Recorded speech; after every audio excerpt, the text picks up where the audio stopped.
홍석동 납치 사건의 유력한 용의자 최세용의 검거로 인해 방송이 추가로 긴급 편성되었습니다. 이에 편집이 늦어진 점 사과드립니다. 최세용 검거 속보는 함께 업데이트된 5회에서 들으실 수 있습니다.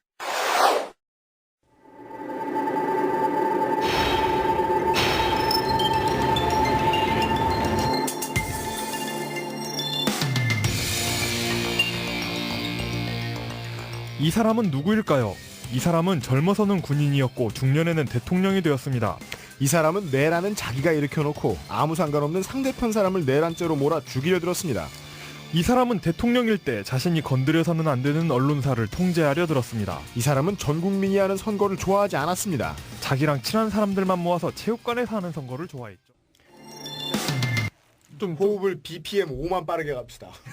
예, 무슨 소리인지 못 알아듣고 있어. 무슨 얘기인지 못 알아듣겠지만 대충 어떤 의미인지는 알 것 같아요. 예. 아씨, 음악을 안 해서 불편한 상황 처음 겪었어. 주변 사람들이 음악을 안 해서 불편한 상황. 딴 데서 승질내잖아. 너 이 새끼 랩을 배운 거야 안 배운 거야? 100이랑 95가 차이가 얼마나 나는지 알아? 95는 타령조야. 100은 이거고 95는 이거라고.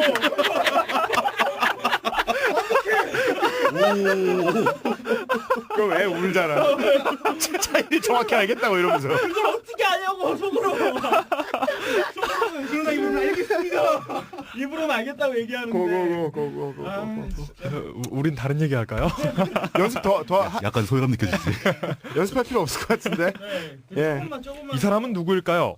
네, 호흡 빨리 갈게요. 네, 연습. 이 사람은 누구일까요? 이 사람은 젊어서는 군인이었고 중년에는 대통령이 되었습니다. 너무 그렇게 빨리 가실 필요는 없을 것 같아요. 그건 120이. 아까 정확히 파악할. 오케이. 맞아. 근데 한 번 수정 줬을 때 두 번 또 수정 주면 그때부터 네, 이제 네. 우주야. 안드로메다야. 내가 아는 상황에 사는 게 아니야. 잘못하면 200까지로 가요. 자, 네, 그냥 바로 갈까요? 네. 오케이. 바로 가겠습니다. 이 사람은 누구일까요? 네, 인트로 읽고 갈게요. 네, 레디, 큐. 네. 재물이 주는 탐욕을 두려워하고 그 자리에 머물렀다면 가수 이수만도 있었을 것이고 애국심의 쉴드를 등에 업은 채로 노예계약과 한글의 의미 파괴, 스파르타식 훈련으로 가수의 인권을 빼앗고 전 세계인의 문화 수준을 낮춰놓은 지금의 케이팝도 없었을 것입니다. 변화를 두려워하지 않는 열정의 소유자가 가진 열정의 대상이 그저 돈일 뿐인 경우 암울한 내일이 시작됩니다. 지금의 나를 잊지 말고 내일의 내가 망가지지 않도록 하세요. 이것이 제가 벙커원에서 아이스 아메리카노를 마시는 이유입니다. 그것은 알기 싫답니다.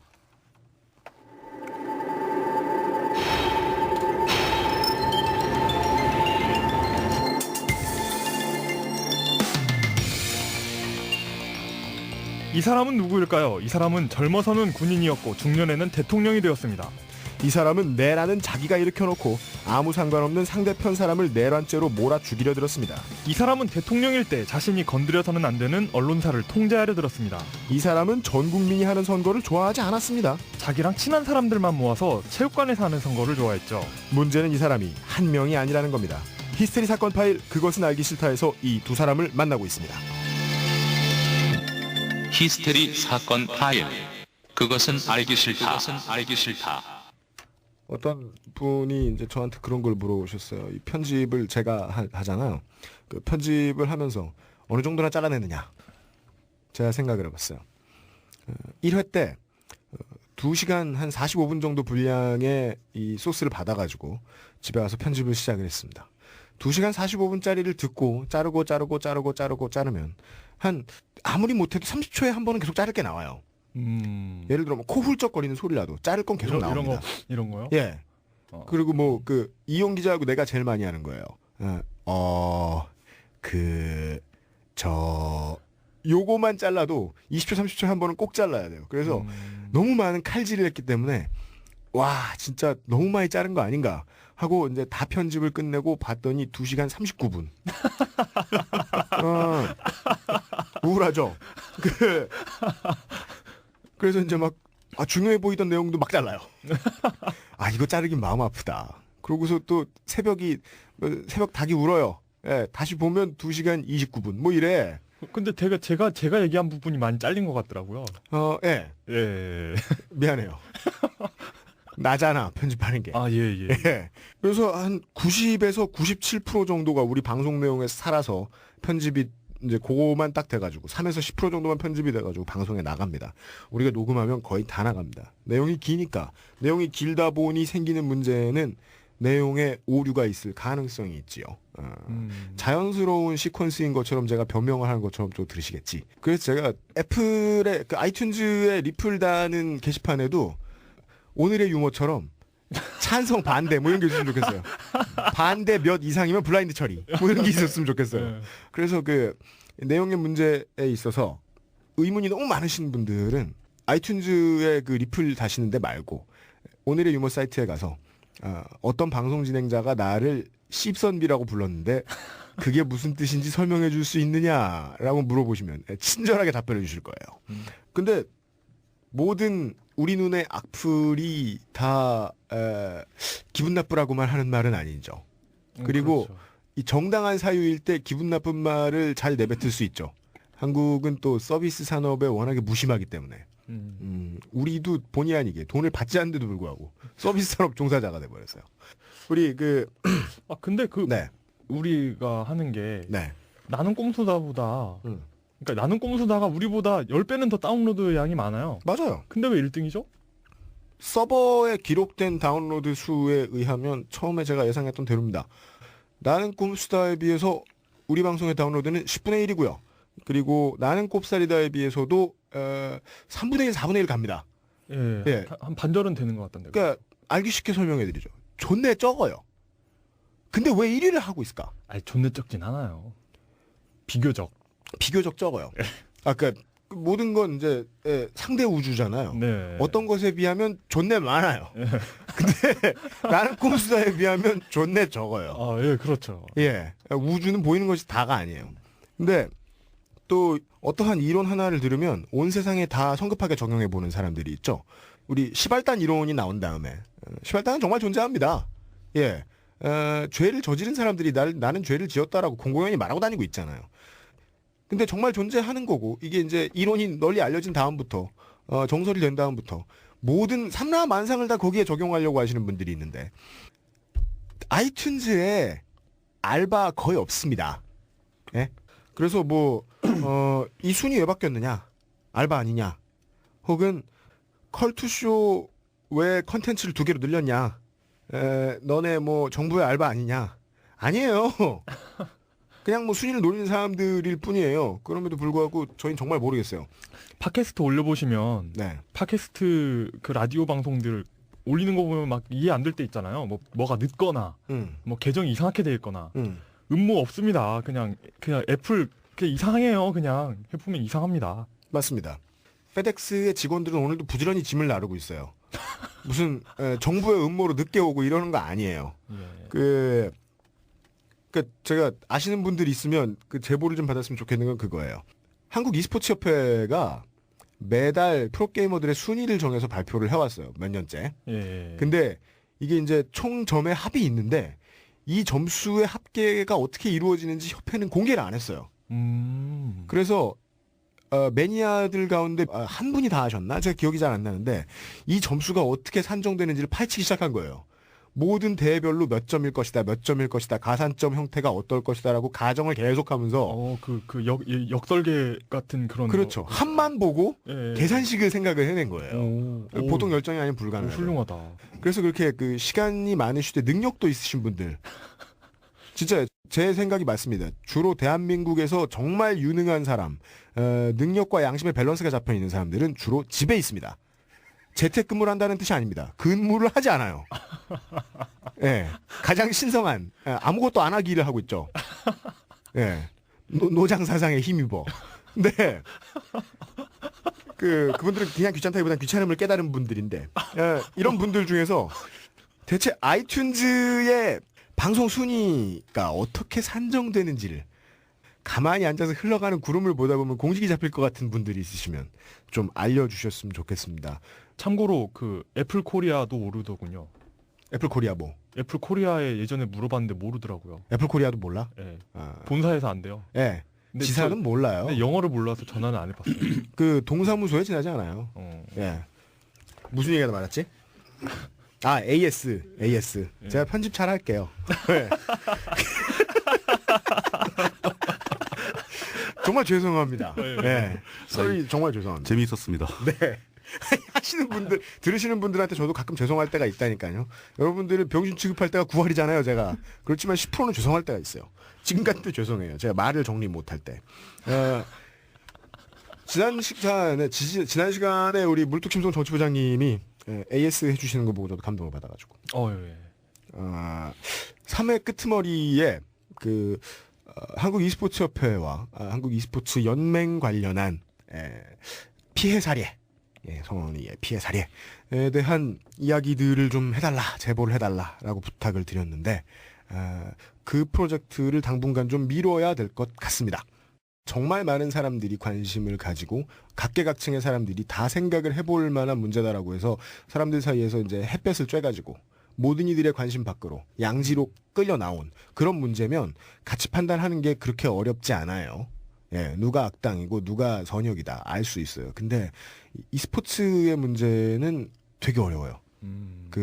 제가 2회 초반에 이야기했던 그 폭스바겐 동호회 이야기처럼 모 자동차 동호회가 폭스바겐 동호회예요. 이야기처럼 내부의 서클이 되게 좁아가지고 거기에서 일어나는 일을 바깥이 알지 못하게 하려고 또 애를 쓰기도 하고 본능적으로 조직이랑 그렇게 움직여요. 자기 살겠다고. 그리고 또 거기에 언론사들도 몇 군데 있는데 e스포츠를 전문적으로 다루는 그쪽도 인력이 좀 턱없이 부족합니다. 예, 정론을 추구하고자 하면 규모가 어느 정도 받쳐줘야 돼요. 양심만 가지고 다 알 수 있는 게 아니에요. 그래서 사실을 좀 명확하게 전달을 해드리기가 쉽지가 않을 것 같아요. 저희들이 앞으로 맞습니다. 조사하는데 시간이 좀 필요할 것 같습니다. 사실 뭐 우리나라 프로농구, 프로축구만 해도 판이 굉장히 좁고 마피아라고 하면 좀 너무 심한가? 뭐 마피아 같은 카르텔인 경우도 있죠. 어쨌든 이렇게 굉장히 판이 좁고 네. 이렇게 사람들이 이렇게 공식적인 그런 게 아닌 어떤 사적인 침묵이 굉장히 중요한 역할을 하기 때문에 네. 그러니까 그런 메이저 스포츠도 이런 경향이 있기 때문에 예. e스포츠는 더 하지 않을까. 네. 예. 그것 때문에 많이 고생들 하고 힘들어 하면서도 외부에 알릴 방법이 없어서 예. 외부에 뭐 갑자기 이게 뭐 다음이나 네이버의 포털에 이 뉴스가 떴다. 그러면 오락하는 새끼들한테 무슨 월급 이런 불만 올라오기 때문에 기가 쇠하거든요. 근데 그 문제를 앞으로 다뤄볼 건데 당장은 못할 것 같아요. 하지만 제보는 계속해서 기다리고 있습니다. 이게 힘든 게 앞으로 우리 방송은 계속 그런 소재들만 다룰 거거든요. 바깥에 양지에 못 나와서 고생하는 여론주도가 되면 좋을 것들을 계속해서 이야기할 건데 그런 것들일수록 파기가 쉽지가 않더군요. 그래서 3회에 공지드렸던 부분에 대한 방송은 조금 늦어질 것 같습니다. 양해를 부탁드립니다. 그리고 네. 뭐 이거 더 딴지. 예. 너무 부담감 갖지 말아요. 네. 알고 보면 우리 방송이 딴지일보에 홍보를 해줘야 할 이유가 전혀 없죠. 있을 수도 있나? 예. 딴지가 망하면 녹음할 곳이 없으니까요. 녹음할 곳. 그죠? 예. 그러니까 물론 다른 세상에는 뭐 하늘의 별처럼 많은 녹음실이 있지만 우리를 받아줄 것 같은 곳은 거의 없죠. 그렇죠. 게다가 이제 제가 딴지에 이제 받아먹은 것이 없느냐? 그렇다고 볼 수 없어요. 지난 10월 26일에 딴지일보에서 큰 행사가 있었죠. 그 정봉주 의원 전 의원과 관련된 행사였죠. 그렇죠. 가면은 사람들이 뭐 술 먹고 뭐하고 많이 있는 모양인데 술이 좀 남았나 봐요. 근데 여기는 술을 팔 수 없게 돼 있는 음식점이라서 네, 그렇죠. 술을 창고에 집어넣어도 안 된다면서요. 그런가? 예, 그렇다. 예. 그렇죠. 예. 예. 간이 음식점이죠. 다 그런 거예요? 예. 그런 이름으로 불러요? 일반 음식점이 못 된. 맞아. 그래서 제가 강남구 역삼동에서 1살 때부터 24살 때까지 살았는데요. 예. 보면은 동네에 반지하에 있는 3글자 이내의 이름을 가진 술집들 있잖아요. 네. 문이 두터운. 그런 건 다 일반 음식점이래. 무슨 소리야? 제육덮밥 판다는 거야? 일반 음식점이라는 게 술을 팔아도 되는 곳이란 얘기인가 봐. 예. 그러니까 음식을 맞습니까? 불에다 요리할 수 있는 곳이에요. 그래요? 네. 불에다 요리할 수 있으면서 술을 먹을 수 있는 곳. 감사합니다. 근데 그래서 여기는 간이 음식점이라 술을 둘 수가 없다길래 창고에 두기 직전에 술들을 보고 제가 그것은 알기 싫다 3회를 편집하러 출근을 했다가 일부러 편집할 게 많은 것처럼 야근을 했죠. 아무도 안 볼 때 다 가져가려고. 근데 우리 운수 노동자들의 노동 강도가 매우 높기 때문에 다시 말해서 택시에 많은 짐을 싣기가 좀 싸가지가 없어서 많이는 못 싣고 24캔짜리 한 박스씩 8박스 실어가지고 그걸 택시에 실어서 야반도주했죠. 그래가지고 우리 집에는 최근에 또 마트에 갔다 온 지 좀 돼가지고 먹을 게 맥주밖에 없어요. 네, 비어 드링커 UMCU입니다. 우리가 방송을 시작하기 전에 하나 홍보를 하라고 들어온 게 있네요. 이 얘기를 하기 전에 우리 편집장님이 고정 출연자죠. 우리 너브리 편집장님이 원래 그 저를 보면 그렇게 긴 말을 하시는 분이 아니에요. 지난주에 설명드렸다시피 안 되겠죠 뭐. 금방 관둘 건데 뭐 이렇게 짧은 한 문장으로 네. 자신의 모든 생각을 다 표현해 주시는 분인데 매우 명징한 의사 표현을 하시는 분인데 이분이 방금 저를 붙잡고 1분이 넘는 이야기를 하셨어요. 그 UMC님을 대하는 태도가 많이 달라졌습니다. 그것 때문에 어떻게 보면 관련이 있죠. 네. 방송이 떴으니 방송을 이용해서 광고질을 해보겠다 이런 의도신 것 같은데 이 새로 나오는 딴지의 잡지에 대해서 광고를 해달라고 무지하게 많이 말씀을 해주시더라고요. 해준 것도 없습니다. 근데 해준 거 있죠. 무슨- 많이 해주셨죠. 그렇죠. 이 외부의 손님이 오실 때마다 밥은 늘 사주세요. 예. 식사하셨어요? 밥 먹으러 가시죠. 이게 편집장님의 매크로 1번이죠. 예. 편집장님의 인두껍을 쓰고 있는 어떤 아바타의 매크로 1번이죠. 예. 밥 먹으러 가자고 그냥 모든 이들에게 얘기하더군요, 먼저. 1시쯤 되면 나오는 매크로 1번. 클릭하면 밥 먹으러 가는 미션이 활성화되죠. 2시쯤 되면 첫 번째 퀘스트. 2시쯤 되면 쾌완. 그다음에 다시 말 없는 캐릭터로 돌아가는.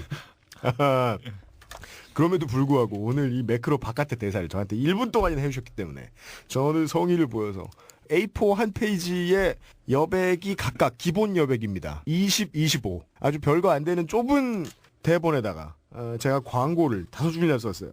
예, 광고 고.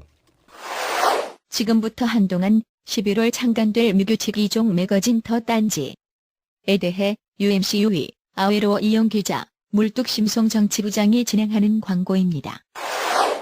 2012년 11월 디지털 출판 시장의 판도를 뒤엎을 엄청난 잡지가 온다는 설이 있습니다. 오직 하나의 주제를 탈곡기처럼 탈탈 털어 분석하는 알찬 내용과 코카콜라, 폭스바겐, 아이맥, 벨벳, 언더그라운드의 앨범 자켓 등과 함께 어깨를 나란히 할 디자인까지 갖춘 잡지, 무규칙 2종 매거진 더 딴지. 2012년 11월 10일 더 딴지의 창간과 함께 벙커원에서 열릴 딴지그룹 컨퍼런스에 여러분을 초대합니다. 좀 더 자연스럽게 대본을 쓸 수는 없었을까요? 그니까요. 이 부분은 이제 우리 논설 주간분들 중 한 분이신 너클볼러님의 글에서 따왔는데. 하여튼 중요한 건 11월 10일에 정치부장님 말씀하셔도 돼요. 예, 들어오셔도 돼요. 딴지가 일부의 분위기를 모르시는구나. 딴지가 잡지를 불러주지도 않고 막 무조건 들어오라고 그러고. 하여튼 잡지가 창간한다고요. 네, 잡지가 창간한다고요. 네, 무규칙 2종 매거진 이름도 싸. 예, 잡지가 중요합니다. 네. 그 말 끊지 마시고요. 알았어요. 잡지 11월 10일 잊지 마세요. 이른바 MMM 믹스드 마셜 매거진. 뭐야 이게 무규칙 2종 잡지래잖아. 그 무규칙이 왜 무규칙인지를 좀 설명을 해주시는 게 좋지 않을까 싶네요. 그러니까요. 이 부분에 있어서는 오늘 자랑을 좀 하시려고 마음을 먹고 들어오신 정치부장님이 말씀해 주시는 게 나을 것 같아요. 왜냐하면 처음에 여름에서 가을로 넘어갈 때 딴지의 상근직 인원들과 딴지를 많이 들락날락하는 이 필진들이 매우 비웃던 프로젝트가 두 가지가 있었어요. 하나는 그것은 알기 싫다라는 새로운 방송이었고, 그리고 또 하나의 또 홀대를 받던 프로젝트 하나죠. 우리 제 앞에 있는 물뚝심송 정치부장님이 주창하신 그렇죠. 무규칙 2종 잡지론. 이것을 처음에 이야기하셨다가 지금 한 계절이 다 지나가기 전에 현실로 성사됐네요. 잡지 양병설 이런 거. 설명하세요. 사실은 이게 이렇게 큰 프로젝트가 아니었던 거죠. 뭐였는데요? 굉장히 간단하게 그 딴지일보에 올라온 기사들을 웹이라는 인터넷이라는 매체를 안 통하고 네. 전자책이나 이런 형태로 정기적으로 받아볼 수 있도록. 네. 그러니까 그게 사실은 이제 딴지 사이트가 불안정해서 나왔던 아이디어인데 실은 그거였어요. 실은 원래 추석 전에 급조해서 내보내기로 했었죠. 그 스토리로는 이제 네. 추석 전에 내려고 그랬었죠. 네. 그때 이제 항상 딴지 수뇌부가 그렇듯이 뭔가 처음에 아이디어가 들어오면 다들 이렇게 비웃고 홀대를 합니다. 전 그러지 않았어요. 뭐 발 빼지 마세요. 모르는 척하고 돌아앉아 있었잖아요. 회의할 때. 편집장님의 이 사자성어죠. 잘 될까요? 근데 이게 어느 순간에 이게 될 것 같다라는 분위기가 돌기 시작하더니 이 수뇌부에서 항상 그래왔듯이 뭔가를 막 붙이기 시작합니다. 아이디어가 점점점 변질되고 네. 그 결과는 전혀 상관없는 네. 원래 아이디어와는 전혀 다른 결과가 나오게 된 겁니다. 네. 금방 창간할 거고 이제 디자인 나왔고 원고 다 나왔잖아요. 다 나왔죠. 예, 이 그 내용 다 아시잖아요. 지금의 읽어봤죠. 상황이 예. 마음에 안 드십니까? 이 새로 나올 더 딴지 잡지의 내용. 이제 두 가지 측면이 있죠. 예. 왜 내 처음 아이디어대로도 안 했는가 하는 불만이 하나 있고 예. 알고 보니 내 아이디어보다 훨씬 더 좋게 나왔다. 감탄도 있고 이 무규칙 이종 매거진이 아마 굉장한 반응을 불러일으킬 거라고 한 80% 정도는 믿습니다. 아 진짜요? 예. 예. 그게 사실 딴지의 명성도 있긴 하지만 네. 대단한 사람 둘이 합류를 했지 않습니까?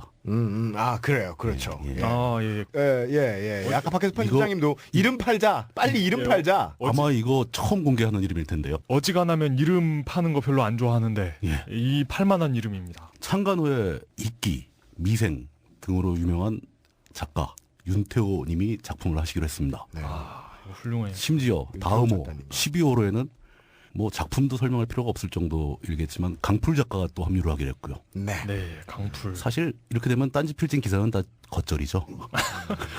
데코레이션이죠, 그냥. 결국 가격 정책이 문제가 되겠네요. 그러니까 여러분이 지금 나오실 11월에 나올 네. 더 딴지를 많이 사랑해 주셔야 강풀 작가의 작품을 보실 수 있습니다. 그렇죠. 이렇게 광고하면 이제 수많은 분들이 예. 리플을 달기를 강풀 만화 하나 보는 값치고 너무 비싸지 않냐?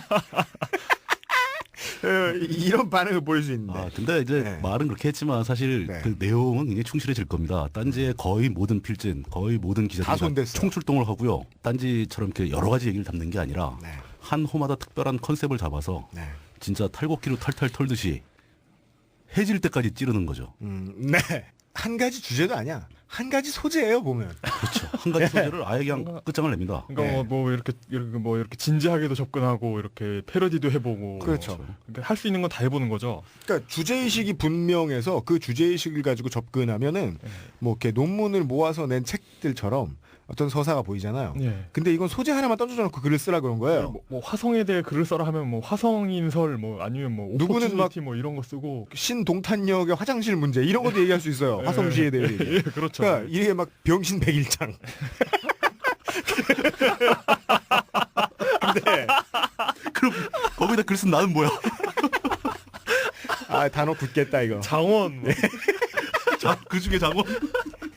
병백. 그거 참 재밌네요. 그거. 예. 예, 참여해주신 윤태호 작가님과 강풀 작가님께 심심한 위로의 말씀을 드립니다. 이름에 먹칠을 해드리게 생겼어요. 그리고 또 하나 있습니다. 그러니까 네. 왜 무규칙이면서 이종이냐? 그게 이제 여러 가지 의미가 있는데 네, 편집장님은 이제 이 얘기를 꼭 해달라고 말씀하셨잖아요. 어떤 건가요? 우리는 어떤 특정 진영에 귀속돼 있지 않다. 그렇죠. 저는 상당히 기대하는 게 덧단지에서 조갑재 씨의 글이나 이문열의 글이나 이런 글들을 보게 될 수 있지 않을까. 전 진짜 그 조갑재 선생님의 글은 꼭 보고 싶습니다. 예, 네. 뭐 그런 얘기도 나올 수 있고요. 저 조갑재 선생님을 싫어하지 않아요. 좋아하잖아 되게. 존경하십니까? 마음속으로 흠모하고 있잖아. 저 되게 좋아합니다. 진심으로. 꼭 한번 글을 주시면 정말 예. 예. 우리 아웨로워 이형님 하는 조갑재 선생을 네. 고등학교 때 버스 정류장에서 매일 아침 보는 여학생쯤으로 생각을 하고 있어요. 내가 저 사람과 친해보고 싶다. 예, 진짜. 예. 저 사람은 모르겠지만 내게 내 삶에 있어 저 사람의 존재감은 존내 크다. 그렇게 생각합니다. 트윗에 네. 그러니까 트윗을 날리실 때도 네. 그러니까 일개 트윗을 날리실 때도 굳이 한자를 섞어 쓰시는 그 어떤 오리지널리티가 있어요. 조갑재 선생의 주장에 의하면은 네. 우리나라 사람들이 한문 교육을 안 한 이후로 네. 굉장히 멍청해졌다고 생각합니다. 예. 그것을 읽고 그 설득력에 감동을 받으신 우리 그 파토 논설위원께서 예, 그 논설을 저희 그 딴지일보에 게재하실 때 꼭 소녀시대 괄호 열고 한자 소녀시대 이렇게 꼭 적어주시잖아요. 그러시죠. 보면서 저는 예. 막 그 80년대 신문의 냄새가 나는 것 같아요. 예. 향취가 살아 있어요. 좋습니다. 예. 그 일종의 뭐 행사를 연다고 돼 있지 않았나요? 그러니까요. 예. 제가 궁금한 건 이제 벙커원에서 딴직으로 컨퍼런스가 열려가지고 아마 그 창간과 관계없이 컨퍼런스는 갈 것 같습니다. 뭐 컨퍼런스 내용 뭘까요? 그러니까 약간 정모야? 애플 개발자 컨퍼런스 이런 거랑 비슷한 그러니까 거죠. 그러면 우리 저 편집장님이 검은 터틀넥을 입고 나오셔가지고 예, 그러셔야죠. 키노트를 하면 우리는 옆에서 박수부대 오 이런 거 해줘? 오, 막 이런 거 해야죠. 박수 쳐주고 예. 아니 그 원모어 띵 이러시고. 제가 그 어젯밤에 대본을 만들면서 그 장면을 혼자 생각하면서 미친 새끼처럼 막 킬킬킬 웃었어요. 편집장님이 키노트 하시는 모습 생각하면서 편집장님께서 우리 과로로 요즘 이 외모가 말이 아닙니다. 예. 보고 있으면 되게 그 과로로 쓰러진 직장인의 시체를 수습해다가 만든 좀비 같아요. 아유, 전 그 외모 얘기는 안 하겠습니다. 그러니까 너무 힘들어 보이시니까 그래요. 제가 그래서 편집장님을 뵈면서 야, 그 나보다 뭐 뒤동갑은 위신데 세월은 정말 장사가 없구나 이렇게 생각을 했어요. 근데 알고 보니까 저보다 5살 많으신 거야. 이런 나는 세상에 내가 5년 후에 저렇게 되면 지금 속으로 띠동갑 아닐 건데라고 생각하고 있었더니 나는 생명을 유지하는 게 마땅한가의 문제에 대해서 그런 것도 있었어요. 그 뭐요? 어떤 분이 네. 총수님하고 편집장님하고 대화하는 걸 보고 네. 총수님한테 되게 실망을 했대요. 왜요? 왜냐하면 아무리 존나 우더른한데 자기가 총수고 아무리 청소라도 자기 직원이지만 저렇게 연배 많으신 분한테 막 반말을 할 수가 있냐 어떻게? 동생이라니까. 네.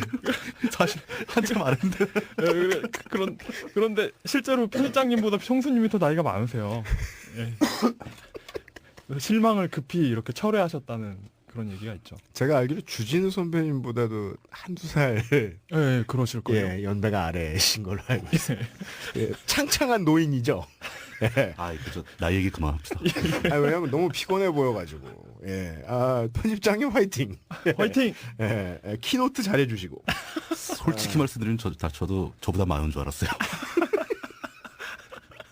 나 얘기하지 말자던 정치부장님도 없인 여기는 편집장님을 위로해드리면서 1부를 시작해보겠습니다.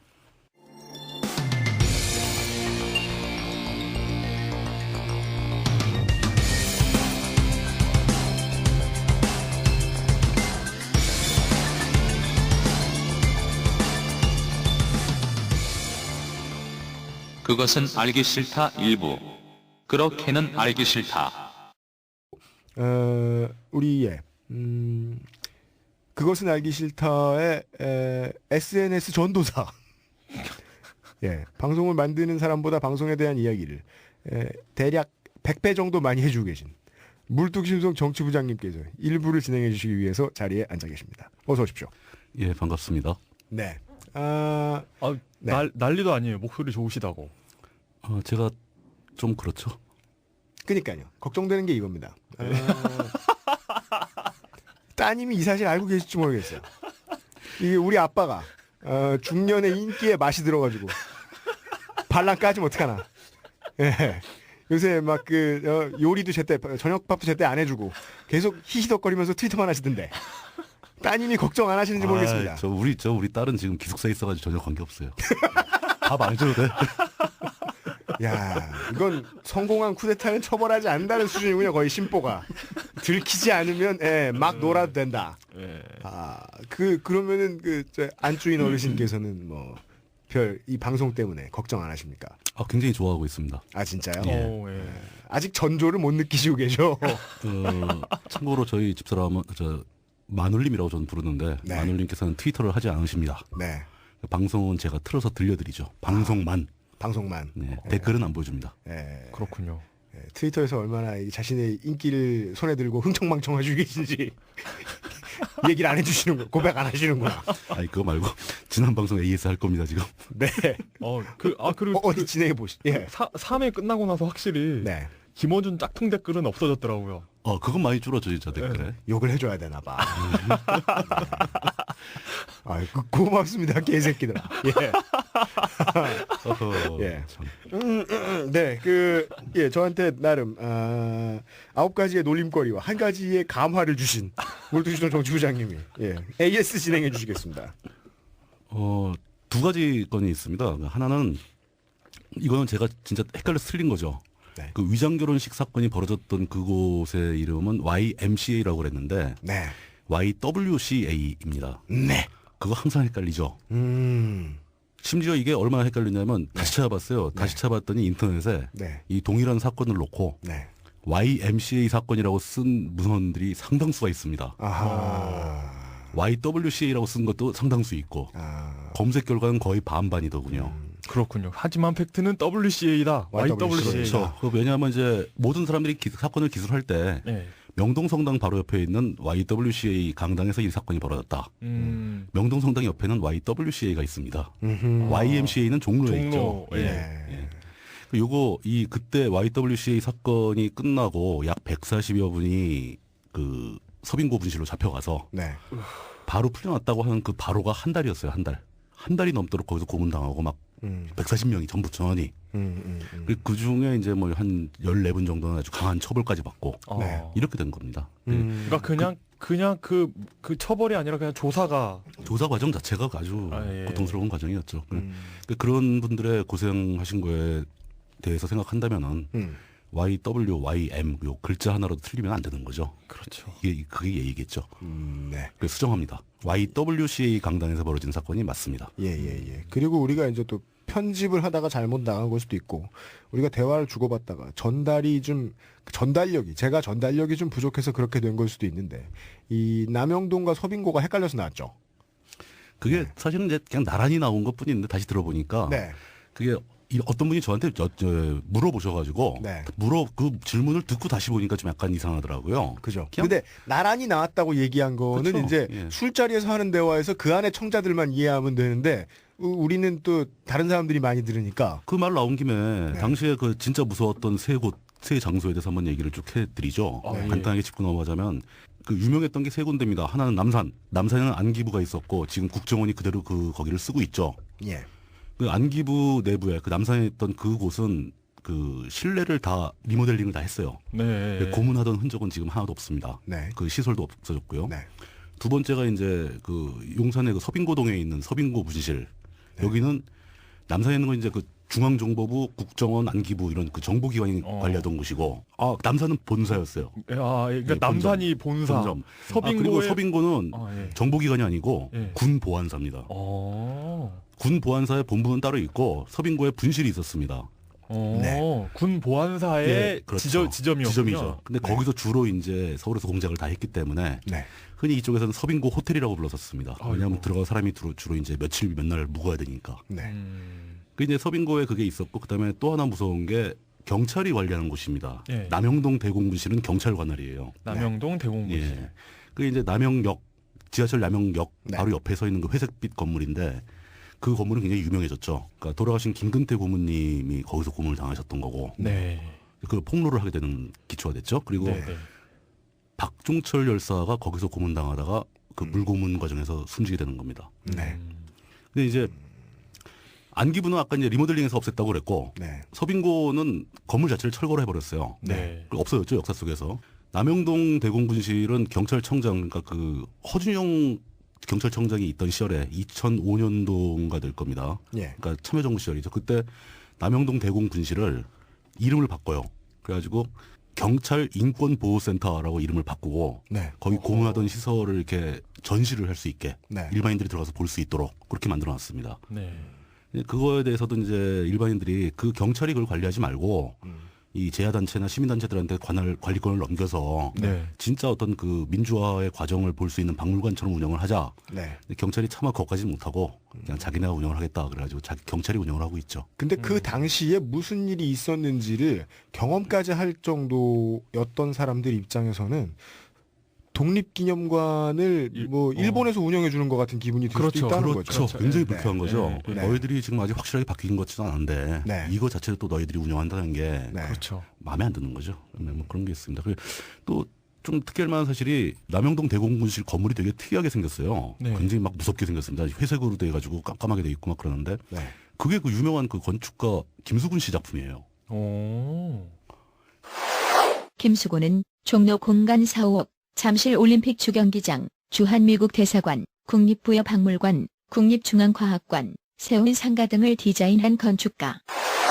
그분이 왜 그걸 했는지 절차는 그 과정은 잘 모르겠지만 그분이 이제 경찰에서 이걸 대공분실로 쓰면서 사람들 잡아다 고문하고 할 것이라는 계획을 알았는지 몰랐는지는 잘 모르겠습니다. 아직 유신군부나 신군부에 대해서는 부역이라는 말은 안 나오거든요. 근데 저는 지금부터 정권을 누가 하던 간에 한 10년만 지나도 부역이라는 단어 등장할 거라고 봅니다. 네. 예. 뭐 부역의 혐의가 있죠. 뭐 예. 상당히 많은 사회 곳곳에 예. 부역한 사람들이 많죠. 예. 독재 정권에. 세대가 하나만 지나도 자기랑은 특별히 상관없다고 생각하기 때문에 교과서 내용이 자기 그 조상을 때리는 내용이 돼도 별 신경 안 쓰죠. 예, 사람들이 모를 거라고 생각해서. 10년쯤 뒤에는 아마 신군부나 군부에 대해서 부역이라는 단어가 나오지 않을까 생각을 합니다. 오늘도 그 비슷한 이야기, 지난 시간까지 12월 12일부터 한 달 내외까지 이야기하다가 그렇죠. 예. 네. 예. 다음 회를 기약했었죠. 사실 이제 지난 시간에 얘기했던 것은 이제 12월 12일 날 실질적인 병력을 동원해가지고 네. 그 참모총장을 체포하는 과정. 네. 그걸 체포함으로써 이제 자신이 권력을 찬탈한 거죠. 네. 비정상적인 방식으로 권력을 뺏어간 거죠. 그럼 그걸로 끝이 아니죠. 그런다고 해서 전두환 대통령 시켜주지는 않습니다. 그렇죠. 그런데 이제부터 그 전두환 일당이 어떤 식으로 자신들이 권력을 장악해 나가는가, 그 후속 조치하는 과정, 요거에 대한 얘기를 이제 진행을 해볼까 합니다. 그 첫 번째는 언론 문제죠. 언론 문제. 왜냐하면 군대가 들어와서 궁성을 휘어잡았다. 그랬으면 옛날 역사에서는 쿠데타가 끝납니다. 그대로 거기서 혁명이 끝납니다. 그냥 장기판 같은 거죠. 왕자리에 앉으면 끝이에요. 네. 왕 잡았으니까 게임 끝이에요. 그러나 다행히도 대한민국의 주인은 그래도 국민이라고 생각하면서 국민을 두려워하는 사람들이 되게 많았던 모양이죠.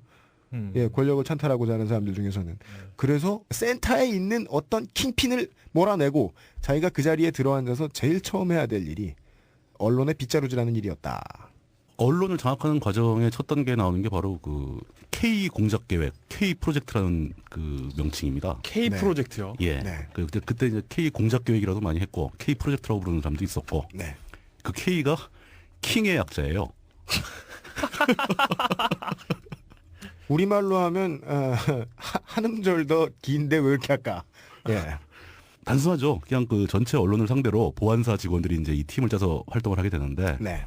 기존의 정치 세력은 다 이제 썩었다 이거죠. 그러니까 뭐 김종필, 김대중, 김영삼 이런 사람들은 정치를 통해서 어떻게든 한번 대통령 해보고 싶어하는 늙고 추한 정치인이다. 네. 뭐 대통령병 환자들이다. 네. 이런 식으로 묘사를 하고 네. 신문 방송에서요. 예. 그다음에 신군부들은 정의감이 넘치는 젊은 군인들, 혼란스러운 국가를 비상시국에 바로잡기 위해서 또 북괴의 침입에 대비하기 위해서 네. 나설 수밖에 없었던. 그럼 전방에 가 있어야지. 그러게 왜 서울에 와 있어 근데? 네. 뭐 이런 식으로 묘사하고 학생들은 이제 철 모르고 데모하는 그런 애들은 좀 집에 가서 공부 좀 해야 된다. 부모들은 북한의 어떤 지령에 사주를 받고 예. 북한의 어떤 그런 거에 현혹되어. 예. 겉으로는 그렇습니다. 그러니까 그 방송이나 언론에 나가는 콘텐츠들을 검열을 해가지고 네. 자신들이 원하는 톤으로 논조로 변화시키는 작업. 예. 이 작업을 주로 수행을 한 프로젝트죠. 근데 사실 이 프로젝트의 내부에는 더 중요한 목적이 따로 숨어 있었던 겁니다. 뭘까요? 확실하게 언론을 장악하기 위해서 언론계에 종사하는 사람들의 성분을 구분해서 테이블을 만듭니다. 분류를 하는 거죠. 네. 그 이번 정권에서도 하는 거라서 그렇게 놀랍지 않은데요. 이번 정권에서 하는 거를 보면은 딱 그때 하는 거랑 똑같이. 아 그렇군요. 그러니까 뭐 M모 방송국의 김모 사장이 하는 짓이라든가 이런 거랑 굉장히 유사한 짓을 군대에서 하는 군인들이 하는 겁니다. 군인들이 보안사 소속들이. 그렇게 해서 이제 언론인들 다 분류해 놨다가 네. 이게 시간이 조금 흐른 뒤에 자신들이 좀 더 권력을 잡은 뒤에 아예 언론 통폐합으로 이어져 버리죠. 언론사들을 자기들 마음대로 막 합치고 없애고 네. 띄어다 갖다 붙이고. 네. 예.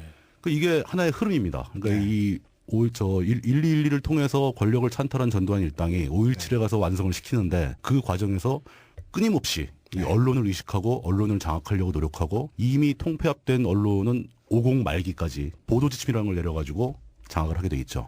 그 보도 지침의 존재가 세상에 알려진 게 85년도에 가서야 겨우 알려지게 됩니다. 오. 네. 그러니까 이런 그 전두환의 어떤 그 공작이나 이런 게 전두환이 군인 시절에 그 병과하고도 관련이 있는 거겠죠? 그렇다고 봐야죠. 제가 보기에도 전두환이 네. 정보 쪽이었죠. 예, 무식하고 힘만 세고 총 잘 쏘고 이런 사람이 아니었던 거예요. 오히려 싸움은 못했을 수도 있다. 월남전의 사례를 봤을 때 네. 전투지휘는 못했다. 예. 네. 심리전 전공이고 뭐 보안사 활동을 했고 정보의 중요성을 누구보다 잘 알았다 이런 거죠. 그러니까 그 배틀쉽에 이제 해전을 하러 나간 장수라기보다는 이 대항해 시대에 예, 상행일을 하러 간 사람이다. 라고 보는 쪽이 옳다. 그리고 우리가 이 어르신들의 기억으로 이 신군부가 들어와서 언론이 무슨 짓을 했는지 가장 정확하게 기억하고 있는 사례가 바로 1980년에 동양방송 해체죠. 사실 예. 제 기억으로는 그게 가장 충격으로 다가왔습니다. 모든 사람들한테 가장 큰 충격이었어요. 예, 충격이었죠. 근데 저한테는 특히 당시에 동양방송이 채널로는 7번에서 나왔었습니다. 그게 이제 나중에 KBS 제2TV가 되는 거죠. 그렇죠. 흡수가 돼서. 네. 근데 그 7번에서 재밌는 만화를 제일 많이 했었어요. 예. 어느 날 갑자기 그 방송이 없어져 버린 겁니다. 그러니까 들여오는 방송도 많았고 예능도 제일 인기 있었고 가장 인기 있던 가요제도 TBC 거였고 그때 대표 선수들이 정말 그 눈물을 흘리면서 하던 마지막 방송들이 지금 다큐멘터리에도 여기저기 많이 남아 있는데 그 이름을 지금 중앙일보가 찬탈해 갔죠. JTBC. 네. 제페니스 TBC. 하여간. 네. 예. 네. JTBC는 돈 엄청 쓰는 것 같던데 시청률이 왜 그럴까요? 재미가 없나 보죠, 재미가. 그러니까 이게 그 사람들의 정서와 멀리 떨어져 있다는 게 뭐냐면 예. 예를 들어 뭐 저 인도에 막 그 거대 방송국이 있다. 예. 거기에서 돈을 무지하게 많이 들인 방송이 있다. 그걸 아무 한국 사람들도 보지 않는다는 거예요. 초기에는 빠담빠담 이런 거 재밌었는데. 봤어요? 많이 봤어? 그 당시에는 종편을 다 봤죠. 하루가 모자랐죠. 이렇게 방송은 4개 채널에서 하는데 하루는 24시간밖에 없으니까요. 네. 종편을 정찰하는 종편 프로브의 이용 기자. 근데 점점 재미가 없어지는 것 같아요. 재미없어요? JTBC가. 제가 운이 없었어요. 오히려 채널 A가 점점 재밌어져요. 종편이 재밌는 게 많은데. 예. 네. 종편이 재밌는 게 그렇게 많은데 처음에 한두 개 보고 막 바로 꺼버리는 거 있잖아요. 예. 처음에 개국할 때 그 무슨 파티 같은 거 할 때 그 분위기와 아우. 막 김희애 씨 엄청 당황하셨어. 진행이 너무 엉성해가지고 주변의 스태프들이. 예. 그리고 저는 김혜자 선생님 나오시는 그 청담동 살아요라는 드라마를. 그 오그라. 그냥 씨발 내 손발 왜 이럼? 왜 계속 없어짐? 이런 느낌이 드는. 저 정말 하여튼 오늘 빨리 끝내셔야 되는데 우리 막방에 한다. 하여튼. 죄송합니다. 하여튼 TBC. 예. 네. 그 동양방송도 이제 그 KBS에 넘겨버렸고, 그다음에 뭐 이제 통신사 같은 경우도 뭐 합동통신 뭐 이런 것들이 다 섞여가지고 연합통신 하는 게만 남겨놓고 네. 이런 식으로 언론 통폐합 작업을 합니다. 예. 이 작업은 그 법정에서 성격이 규정이 됩니다. 나중에 이제 그 전두환이 이제 내란 음모죄로 재판을 받을 때, 네. 물론 사형 선고를 받게 되는 과정에서 네. 이 언론 통폐합 과정, 언론인 해직 과정도 내란죄의 한 부분이다. 내란죄로 인정이 됩니다. 네. 향후 혹시 이제 쿠데타를 계획하시는 분은 이 언론 통폐합이나 언론인 해직도 내란죄에 해당된다는 판례가 있다는 걸 염두에 두시고 언론 통폐합이나 언론인 해직이 내란죄를 구성한다라는 판결이 있습니다. 그러면은 지금도 내란죄는 어느 정도 구성은 되나요? 근데 그게 관련성을 입증하기 힘들죠. 누가 했는가. 그렇구나. 예. 역시 그 옹고이지신이라고 점점 기법은 정교해집니다. 그걸 아마 다 검토를 했을 겁니다. 예. 예. 그리고 이제 아까 잠깐 얼핏 얘기 나왔지만 이제 85년도까지 5년도에 와서 그때 살아남은 언론사들한테 계속 보도 지침이라는 걸 매일 내립니다. 매일. 네. 그러니까 뭐 어떤 기사는 어느 이상 내지 마라, 무슨 표현은 빼라, 막 온갖 명령을 다 내리는 거죠. 예. 그 명령은 아무런 법적 근거가 없어요. 근데 언론사들이 그걸 다 따라갑니다. 누구 이름으로 내려오는 거예요? 그 언론 지침이라는 게. 그것도 없죠. 대부분 그 발신처도 없는 문서가 내려오는 거죠. 그게 보안사 쪽에서 주로 다 했죠. 예. 요즘 말로는 VIP 혹은 BH. 그러니까 이제 그런 게 사실 정상적인 언론인들이라면 그걸 받아들일 이유가 없는 거죠. 이거 안 하면 어떻게 할 건데. 근데 이쪽이 더 한수위인 것은 그것을 안 받아들일 만한 사람은 다 해직시켜버린 겁니다. 그걸 받아들이겠다고 굴종을 선택한 사람들만 남겨놓는 거죠. 그 분류 작업이 K 프로젝트에서 벌써 진행이 되는 겁니다. 네. 쉽고 간단하네요. 예. 명확하죠. 이거에 성공했기 때문에 전두환이 5공화국을 만들 수 있었던 거예요. 그러니까 지금 MBC 기자들, 파업했던 기자들 전부 강남 센터에서 꽃꽂이 교육받고 이러고 있는 거하고도 예. 비슷하다고 볼 수 있는 그거는 거죠. 굉장히 양순하죠. 그때는 뭐 꼬꼬지 교육과 샌드위치 만들기 이런 거 안 가르쳤습니다. 그냥 돌려보냈지. 아, 그렇군요. 예. 예. 그러니까 지금은 많이 좋아졌다라고 아마 김지철 사장도 그렇게 생각할 거예요. 그렇죠. 예전 같으면 다 잘라버렸을 텐데. 예, 뭐 이런 모든 거. 과목에 다 브런치와 함께하는 브런치와 함께하는 꽃꽂이 뭐 이런 거. 아유. 예, 이 노조원들을 먹보를 만들려고 하고 있죠. 매 시간 브런치요. 그러니까 반면 그 주님의 예, 지시를 받고 예, 주님의 음성을 듣고 파업을 철회한 양승은 아나운서는 네, 뉴스데스크에 들어앉아서 이번 개편 때도 주말 뉴스데스크에 살아남았죠. 네, 이게 어떤 그 주님의 권능, 네, 주님의 역사하심, 네, 예, 이런 겁니다. 주님은 선한 목자이시며 MBC 사장이시죠. 예. 주님은 진짜 디아블로보다 더 세요. 네, 그렇습니다. 예. 아우 죽이고 죽여도 주님은 오케이. 예, 그렇습니다. 그러니까 그 전두환은 이런 K 프로젝트에서 시작되는 일련의 흐름을 통해서 언론을 확실하게 장악을 한 걸로 보이는 거죠. 네, 그리고 이 전두환은 그 언론의 장악이 그만큼 중요하다는 것을 알고 있는 만큼 정보의 흐름이 중요하다는 걸 확실하게 알고 있죠. 네, 그래서 자신이 보안사령부 사령관이면서 그걸로도 모자라서 김재규가 이끌고 있던 중앙정보부가 있을 거 아닙니까? 네, 그 중정부장에 스스로 취임을 합니다. 음, 그 한 나라의 정보가 보안사령관과 중앙정보부가 같은 리더 밑에 놓인다는 것은 굉장히 기형적인 일이죠. 정보는 항상 크로스 체크를 해야 되는 거고 네. 지도자의 입장에서도 대통령의 입장에서도 예. 네, 서로 다른 정보 라인은 섞으면 안 되는 거거든요. 네, 예. 그래서 항상 그걸 다르게 유지를 하고 있었는데 네, 그냥 전두환 둘 다 합니다. 네, 스스로 취임을 하죠. 그래서 이제 그래도 좀 미안했는지 정식 중정부장은 아니고 네. 중정부장 서리로 80년 4월 달에 취임을 합니다. 마치 우리 이 북한이스탄의 2대 왕이 예. 무슨 비서 이런 이름을 달고 있던 무슨 위원장 뭐 예, 이런 위원장. 그런 거랑 똑같은 예. 거죠. 예. 그렇게 정보를 확실하게 다 장악한 다음에 언론을 장악한 다음에 이제 그 다음 단계 이제 실질적으로 80년에 이제 흐름이 시작되는 건데 네, 제가 표현하기는 이제 이걸 신군부 전두환 일당의 국민들과의 밀당을 시작했다라고 표현하고 싶습니다. 밀당. 예. 네, 이 사람들이 자꾸 간을 봐요. 이렇게 하면 국민들이 어떻게 나올까? 이렇게 하면 국민이 어떻게 나올까? 그러면서 아마 무사히 넘기고 싶었겠죠. 자기네가 권력만 무사히 잡을 수 있다면은 네. 큰 탈 안 내고. 근데 결국은 그 밀당의 결과부터 말씀드리자면 국민들은 저항을 하게 됩니다. 그 저항을 억누르기 위해서 더 큰 펀치가 나오게 되는 거죠. 그러니까 이 일련의 흐름이 이제 80년 봄부터 시작이 됩니다. 네, 간단하게 짚어보게 되면은 이런 식으로 정부와 언론을 다 통제해버렸으니까 네, 사실 사람들 살짝 풀어줘요. 최규호 대통령도 대통령이 취임을 했고, 그다음에 뭐 이렇게 정치인들도 막 풀어주기 시작합니다. 예. 그러니까 긴급 조치로 잡혀 들어갔던 사람들 다 풀어주고, 김대중 당시 이제 야당의 정치인이었죠. 김대중 씨도 정치 활동을 허용을 하게 됩니다. 그게 80년 1월 17일 가택연금 상태에서 풀렸고요. 80년 3월 1일을 기해서 그 사면 복권을 해주는 겁니다. 정치를 할 수 있는 그 출마 피선거권 뭐 이런 걸 다 살려주는 거죠. 네. 사람들은 이게 왜 이렇게 신군부가 유화책을 쓸까라고 생각을 했는데 이건 역사적으로는 두 가지로 해석이 가능합니다. 하나는 어떻게든 평화적으로 한번 가보려고 노력을 했다라고 해석하는 사람도 있고요. 네. 하나는 일부러 풀어줘가지고 혼란을 유도하고 혼란을 명분으로 호되게 강하게 잡으려고 지난 시간에 나왔던 의도했다. 것처럼 예. 네. 예, 신군부는 한번 본때를 보이려고 작정을 하고 있었고 이 야당 정치인들이나 학생들이 사건을 좀 일으키기를 기대하고 유도했다.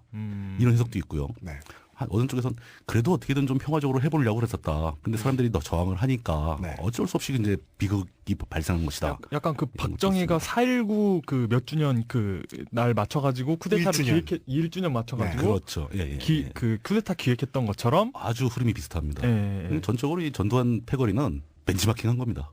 박정희가 해왔던 일을 그대로 재현하는 경향이 좀 있어요. 네, 네. 보고 배운 게 그거니까. 네.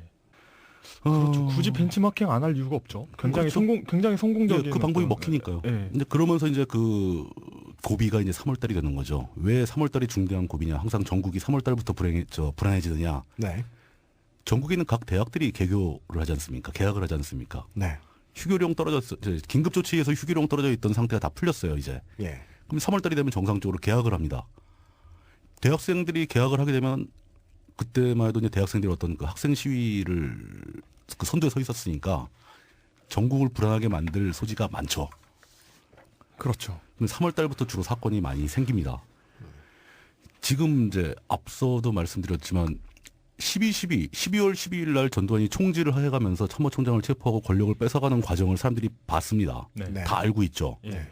알면서 저 모발도 별로 없는 저 사람이 이제 박정희의 뒤를 이어서 뭔가를 집어 먹으려나 하나 보다. 네. 다 알면서도 아무 저항을 못했죠. 아하. 이때 저항할 수 있는 건 사실은 유일하게 대학생들이죠. 대학생들도 그걸 다 알고 있었습니다. 전두환 저 사람이 요주 인물이다. 네. 다음번 정권을 뺏어갈 모양이다. 알고 있고 그거에 대해 저항을 시작합니다. 그리고 노동계에서도 이제 저항이 시작되죠. 제야단체도 다 활동이 시작되죠. 네. 그리고 물리적으로도 2월 달에는 추워서 좀 데모하기 힘들어요.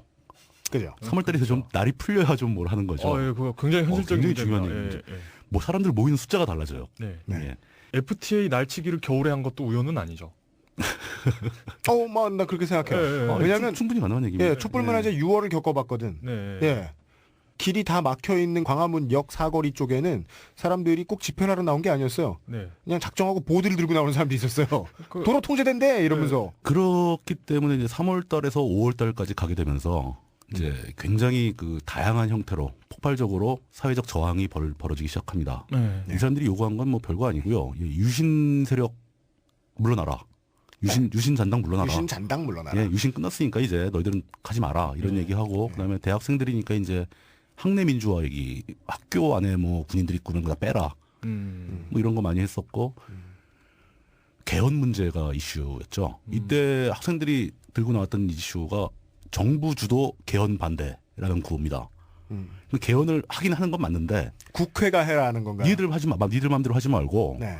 이 사회적 합의를 이끌어내자. 네. 사실 그때는 국회도 네. 당시 국회가 10대 국회였는데 네. 79년도에 만들어진 국회니까 이건 제대로 된 국회가 아니죠. 네. 그렇죠. 간단하게 얘기해서 니들 마음대로 개헌하지 마라. 시민사회단체를 다 껴서 같이 개헌을 하자. 이 얘기를 하는 거죠. 민의를 대변해 줄 만한 조직이 정부 산하, 그러니까 국민이 세금을 내서 그 녹을 먹고 살아가는 사람들 산하에서는 아무것도 없었군요. 당시에는 아무것도 없었습니다. 네. 국회도 엉망이었고 정부 조직도 거의 엉망이었고 79년에 잡힌 국회라면은 그냥 퍼펫. 깔끔한 국회죠. 예. 네. 그냥 뭐 나무 인형들이 거수하는 상황이었겠네요. 그래서 이제 그때 그 3월부터 5월까지의 상황 사람들이 막 쏟아져 나오기 시작하고 이거는 진짜 박정희 통치 18년을 거치면서 일찍이 경험하지 못했던 상황. 네. 사람들이- 꿀. 나이 드신 분들은 이제 아마 4.19를 바로 연상을 했겠죠. 네. 4.19 때와 유사해진다. 네. 또 저항하는 사람들은 4.19를 다시 한번 해야 된다. 네. 이런 생각으로 이제 시도를 한 거고. 이 상황을 통칭해서 이제 서울의 봄이라고 부릅니다. 네. 80년에 서울의 봄이 왔었다. 네. 그게 서울의 봄이 어디로 귀결되느냐? 서울역 회군으로 끝나게 됩니다. 서울역 회군이라는 사건이 굉장히 유명하죠. 약간 이제 시간의 흐름을 좀 설명을 드리자면 5월 11일, 12일부터 각 대학들이 이제 시위를 본격적으로 시작을 하고 네. 점점점 그 기세가 올라가면서 시내로 진출을 합니다. 네. 그래서 13일, 14일 되고 15일 됐을 때 클라이맥스에 간 거예요. 네. 네. 그 서울역 앞에 있는 광장에 그때 이제 시청광장에 뭐 다른 뭐 여러 가지 시설들이 있어가지고 네. 서울역 앞 광장이 제일 넓었었던 걸로 제가 기억을 합니다. 네. 서울역 앞 광장에 약 15만에서 20만 정도 되는 인파가 모입니다. 그 중에 한 70%가 학생, 나머지 한 30%는 시민 이렇게 구성이 돼 있었고요. 네. 근데 여기서 이제 문제가 생긴 거예요. 그러니까 이미 그 소문이 돌기로는 신군부에서 네. 이 상황을 통제하려고 병력을 준비를 했다. 그러니까 군인이 들어올 것이다. 우리가 조금만 더 시위를 하게 되면 군인이 들어올 것이다. 네. 사실 이 루머는 루머도 아니었던 게 실제로 이 신군부는 대학생들 풀어주고 지도자를 다 풀어주고 하면서 네. 2월 달부터 그 특전사 병력을 동원해가지고 충정 훈련을 시작을 해요. 이름이 충정훈련입니다. 예, 충정 훈련입니다. 이거 굉장히 전통이 있고 최근에도 이제 경찰에 충정 훈련을 많이 하죠. 정경들이. 네. 근데 충정 훈련이 뭐냐면 이제 전형적인 시위 진압 훈련인데 네. 그 이제 복장 다 착용하고 방패 앞에 나란히 대고 네. 구호를 뭐 충정하고 구호를 외치면서 네. 박자를 맞춰서 발로 땅을 그죠. 찍으면서 전진을 합니다. 네. 네. 굉장히 위협적이에요. 네. 딱 보면. 이게 훈련병들이 하는 왼발하고 비슷한데 무서운 건 몇백 배죠. 그렇죠. 예. 그리고 또 굉장히 숙달된 군인들이기 때문에 예. 줄도 잘 맞추고 굉장히 위협적입니다. 그렇죠. 이런 거를 막 그 저 여의도 한강변에서 막 하고 그래요. 사람들 일부러 보라고 하는 거죠. 네. 우리 이렇게 병력 준비하고 있다. 거기다가 그 사람들 경찰도 아니에요. 네. 군인들이 그 훈련을. 특전사 휘하의 공수부대, 뭐 삼공수 막 이런 애들입니다. 맞아요. 3여단입니다. 예, 항공수입니다. 막뭐 네. 저 베레모 같은 거 쓰고 와가지고 막 그런 거 하고 있으면 무섭죠. 네. 그렇게 훈련된 애들이 벌써 5월 달에 이미 뭐 효창운동장에 들어와서 서울역 앞에 모인 사람들을 강제로 해산시키려고 한다. 뭐 발포를 준비한다. 뭐 이런 얘기가 막 돕니다. 그 사람들은 되게 무서울 수밖에 없죠. 네. 그 학생들이 모여서 그 서울역 앞에서 회의를 해요. 네.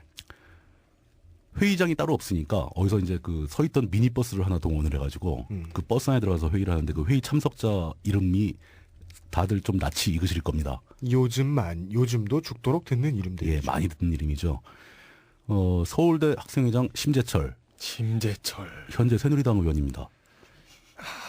서울대 복학생회장 이해찬, 네. 복학생회장. 예, 그리고 복학생회 또 관련된 김부겸. 네. 김부겸, 아이고. 서울대는 학생회가 있으면 서울대 대의원 회의가 있습니다. 네. 그 대의원 회의의 의장 유시민, 뭐 이런 사람들이죠. 그리고 당시에 서울대 학생처장으로 재직을 하던 이수성이라는 사람이 거기 참가를 합니다. 네. 총리했던 분이죠. 나중에 총리도 하시고 심지어 대선 출마도 하셨었어요. 네, 예. 나름 잠용 취급 받으셨습니다. 예, 잡 말고 잠. 발음을 네. 정확하게 해주세요. 지금 사람들이 보기에는 그냥 듣보 잠이라고 할 수 있겠지만 이분 네. 듣도 보도 못한 잠룡. 예. 나름 신한국당 대선 주자로 이 듣도 보도 못한 잠룡은 제가 좋았어요. 하마평이 좀 오르내리던 사람입니다. 네. 그렇죠. 아유, 이거 진짜 아주 현재까지 정치계를 주름 잡는 분들이. 그렇죠. 예. 한번 상상해 보십시오. 지금 이해찬 씨 같은 경우는 노인이 아닙니까? 퇴진하려는 둥 말하는 둥 막 이런 얘기 나오고 있는데 네. 그런 사람들이 20대였어요. 유시민이 당시 현장에서 22살이었습니다. 네. 완전히 풋풋한 페이스였을 텐데 네. 사진 한 장 구하고 싶은데 네. 거기 모인 멤버들 사진들을 네. 그러게요. 그렇죠. 그런 사진 있죠. 뭐 1930 몇 년도에 그 물리학계 학회 사진 보면 뭐 아인슈타인, 뭐 휘리 부인 다 있죠. 이름 하는 사람 역사적으로 이름 하는 사람 쫙 앉아 있는 학교 사진 뭐. 네, 이런 그런데 거. 그 당시에는 다들 그냥 청년 그냥, 듣보잡들 예. 뭐 그런 거 있죠. 그냥 뭐 서로 타로점이나 봐주면서 놀고 있었겠죠. 예. 근데 그 버스 안에서 네. 해산하자. 예. 이만하면 우리의 저 뜻을 보여줬으니 네. 군대가 들어오기 전에 해산하자라는 네. 의견이 채택이 됩니다. 이게 역사적으로 상당히 좀 의미가 있는데 아마 그 사람들이 선택의 과정에 굉장히 고민들을 많이 했을 거예요. 가장 주요했던 것은 네. 이수성 당시 학생처장은 어떻게든 학생들을 안전하게 집으로 돌려보내고 싶었겠죠. 네, 그렇겠죠. 학생들이 죽을지도 모르는 상황이고 군인들이 들어오면 대규모 유혈 사태가 발생할 수도 있잖아요. 네. 그래서 직접 당시의 총리였던 신현확 총리한테 네. 전화를 겁니다. 그래서 이 학생들을 집으로 돌려보내고 싶으니까 이 학생들이 안전하게 학교까지 돌아갈 수 있도록 안전 귀교를 보장해달라. 네. 퇴로를 터달라. 예, 퇴로를 터달라. 그래서 네. 그 총리가 약속을 합니다. 퇴로를 터주겠다. 총리가 힘이 있을까요? 그 약속은 반은 지켜지고 반은 안 지켜졌는데 큰 문제는 안 생겼어요. 그러니까. 예. 예.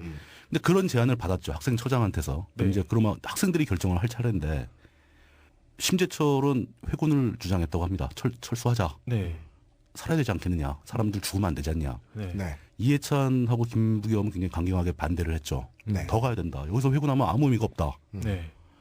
여기서 이제 보통 알려져 있기로는 유시민도 이제 그 해산을 하지 말자. 그러니까 끝까지 싸우자라고 주장을 했다고 그러는데 아니라고 그러는 주장도 있어요.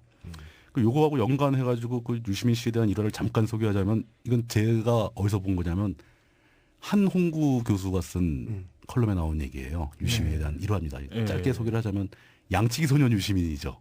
이 5월 15일 바로 2, 3일 전에 서울대학교에서 그때 이제 한참 계속 연일 학생 시위가 이어지던 날이니까 학교 내에 한 200~300명의 학생들이 이제 철야 농성을 하고 있었던 거예요. 네. 근데 그때 마침 어떻게 무슨 일이 있었는지 총학생 회장단도 없고 복학생회도 없고 그러니까 고학년들이 없는 거예요. 네.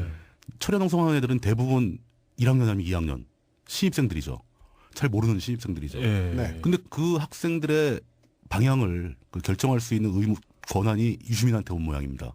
대의원 회의 의장이니까. 네. 근데 그날 저녁에 아마도 보안사에서 이런 뭐 역정보도 많이 흘리는데 군인들이 서울대에 들어와서 잡아간다. 네. 쳐들어오기로 했다. 네. 이런 정보가 들어온 거예요. 그 유시민이 깜짝 놀래가지고 그 유시민 씨하고 한홍구 교수하고 동갑이에요. 제가 알기로는. 아, 네, 네. 동갑이거나 좀 정확히 잘 모르겠네요. 근데 네. 한홍구 교수가 딱 만났더니 유시민이 물어보더랍니다. 야, 어떻게 했으면 좋겠냐. 저기 들어보니까 야, 군인이 들어오면 애들 집에 돌려보내는 게 맞지 않냐. 그래서 유시민이 결정을 내리죠. 네. 그 안전을 위해서 학생들을 다 귀가를 시킵니다. 네. 근데 그날 밤에 군인이 안 들어왔어요. 이렇게 되면 유시민 입장은 굉장히 난처해지죠. 그렇죠. 예. 학생들로부터 의심을 받게 됩니다. 넌 투쟁을 해야지 왜 학생들을 막 마음대로 집으로 보내냐. 그래서 각 단과대별로 다니고 그러면서 다 사과를 했답니다. 요런 와서 한 2, 3일 있다가 또 그 버스 안에 회의장에 또 유시민이 껴 있는 거예요. 네. 유시민 입장에서는 해산하자고 주장하기가 좀 그랬지 않을까요? 예. 그렇죠. 똑같은 거의 비슷한 상황인데 예. 군인이 들어온댄다. 예. 위험하다. 예. 해산할까 말까. 엊그저께 나 해산하자고 그래가지고 욕 바가지를 먹었는데. 뭐 이랬을 게 가능하죠. 그 안에서 대화는 기록된 바는 전혀 그러니까 없습니다. 그렇겠죠. 심증이 충분치가 않네요. 네. 어찌됐든 간에 이 사건이 끝나고 유시민은 또 한 번 그런 비슷한 상황을 겪습니다. 그러니까 요 15일 날 이 일이 있었고 그 다음 날 16일 날 이제 해산한 학생들이 사후 논의를 하기 위해서 이화여대에 모여요. 네. 네. 근데 그 자리를 정보를 알고 경찰이 급습을 합니다. 네. 그래서 거의 대부분의 학생회장들이 다 잡힙니다. 예. 그 자리에서. 근데 유시민은 학생회장은 아니었으니까 거기는 안 갔겠죠. 그리고 이제 그 다음 날이 17일 역사적인 이제 그 본격 구테타가 벌어진 17일이 되는데 5.17이라고 그러죠. 5.17. 그럼 이때 그 심재철 씨도 잡혀가나요? 다 잡혔죠. 예.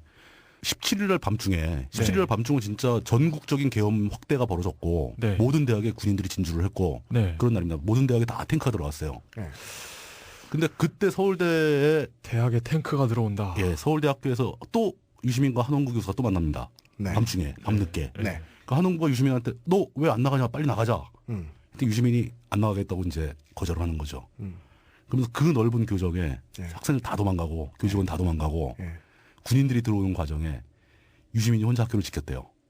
이 과정을 한원 교수는 이제 한 교수는 그 조선 왕조가 끝날 때 네. 그 매천 황현이라는 선비가 죽지 않습니까? 네. 그러니까 을사조약이 뭐 그냥 나라 파는 계약인데 네. 그 나라 파는 계약이 성사되고 일주일 있다가 독을 마시고 요즘 자결을 그 합니다. 단어 선택 잘해야 된다니까. 늑약이죠. 을사늑약이라고 하는데 저는 뭐 그게 그냥 그래요. 근데 그 제국주의 시대에 음. 그 제국주의 국가와 그 식민지가 되는 국가들 사이에 그러니까 조약의 형태로 식민지가 되잖아요. 네. 근데 그걸 보면 FTA랑 되게 비슷합니다. 유사점이 있죠. 뭐라고 해야 되지? 우선 자유무역이 있고 네. 자유무역 조항, 서로 관세나 네. 그런 게 있고 그 어떤 무역을 하는 데 있어서 네. 국가가 방해하면 그렇죠. 그 ISD처럼 이렇게 할 수 있어요. 어쨌든 법적으로 그게 네. 제소 가능. 또 역진 방지도 있고. 네. 그러니까 이런 면에 있어서는 FTA랑 되게 비슷해요.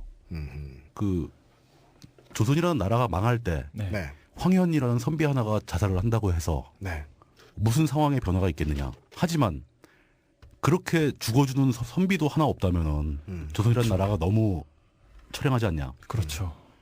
똑같은 얘기입니다. 서울대학교라면 이제 말도 많고 탈도 많지만 네. 그래도 우리나라 지성의 상징이고 그렇죠. 그런 학교에 반란을 일으켜 권력을 잡은 사람의 졸개들이 그건 제대로 된 군인이 아닌 거죠. 네. 그때 이럴 때는 이제 그게 마피아죠. 군발이라고 불러도 되고 조폭이라고 불러도 되는 겁니다. 네. 네.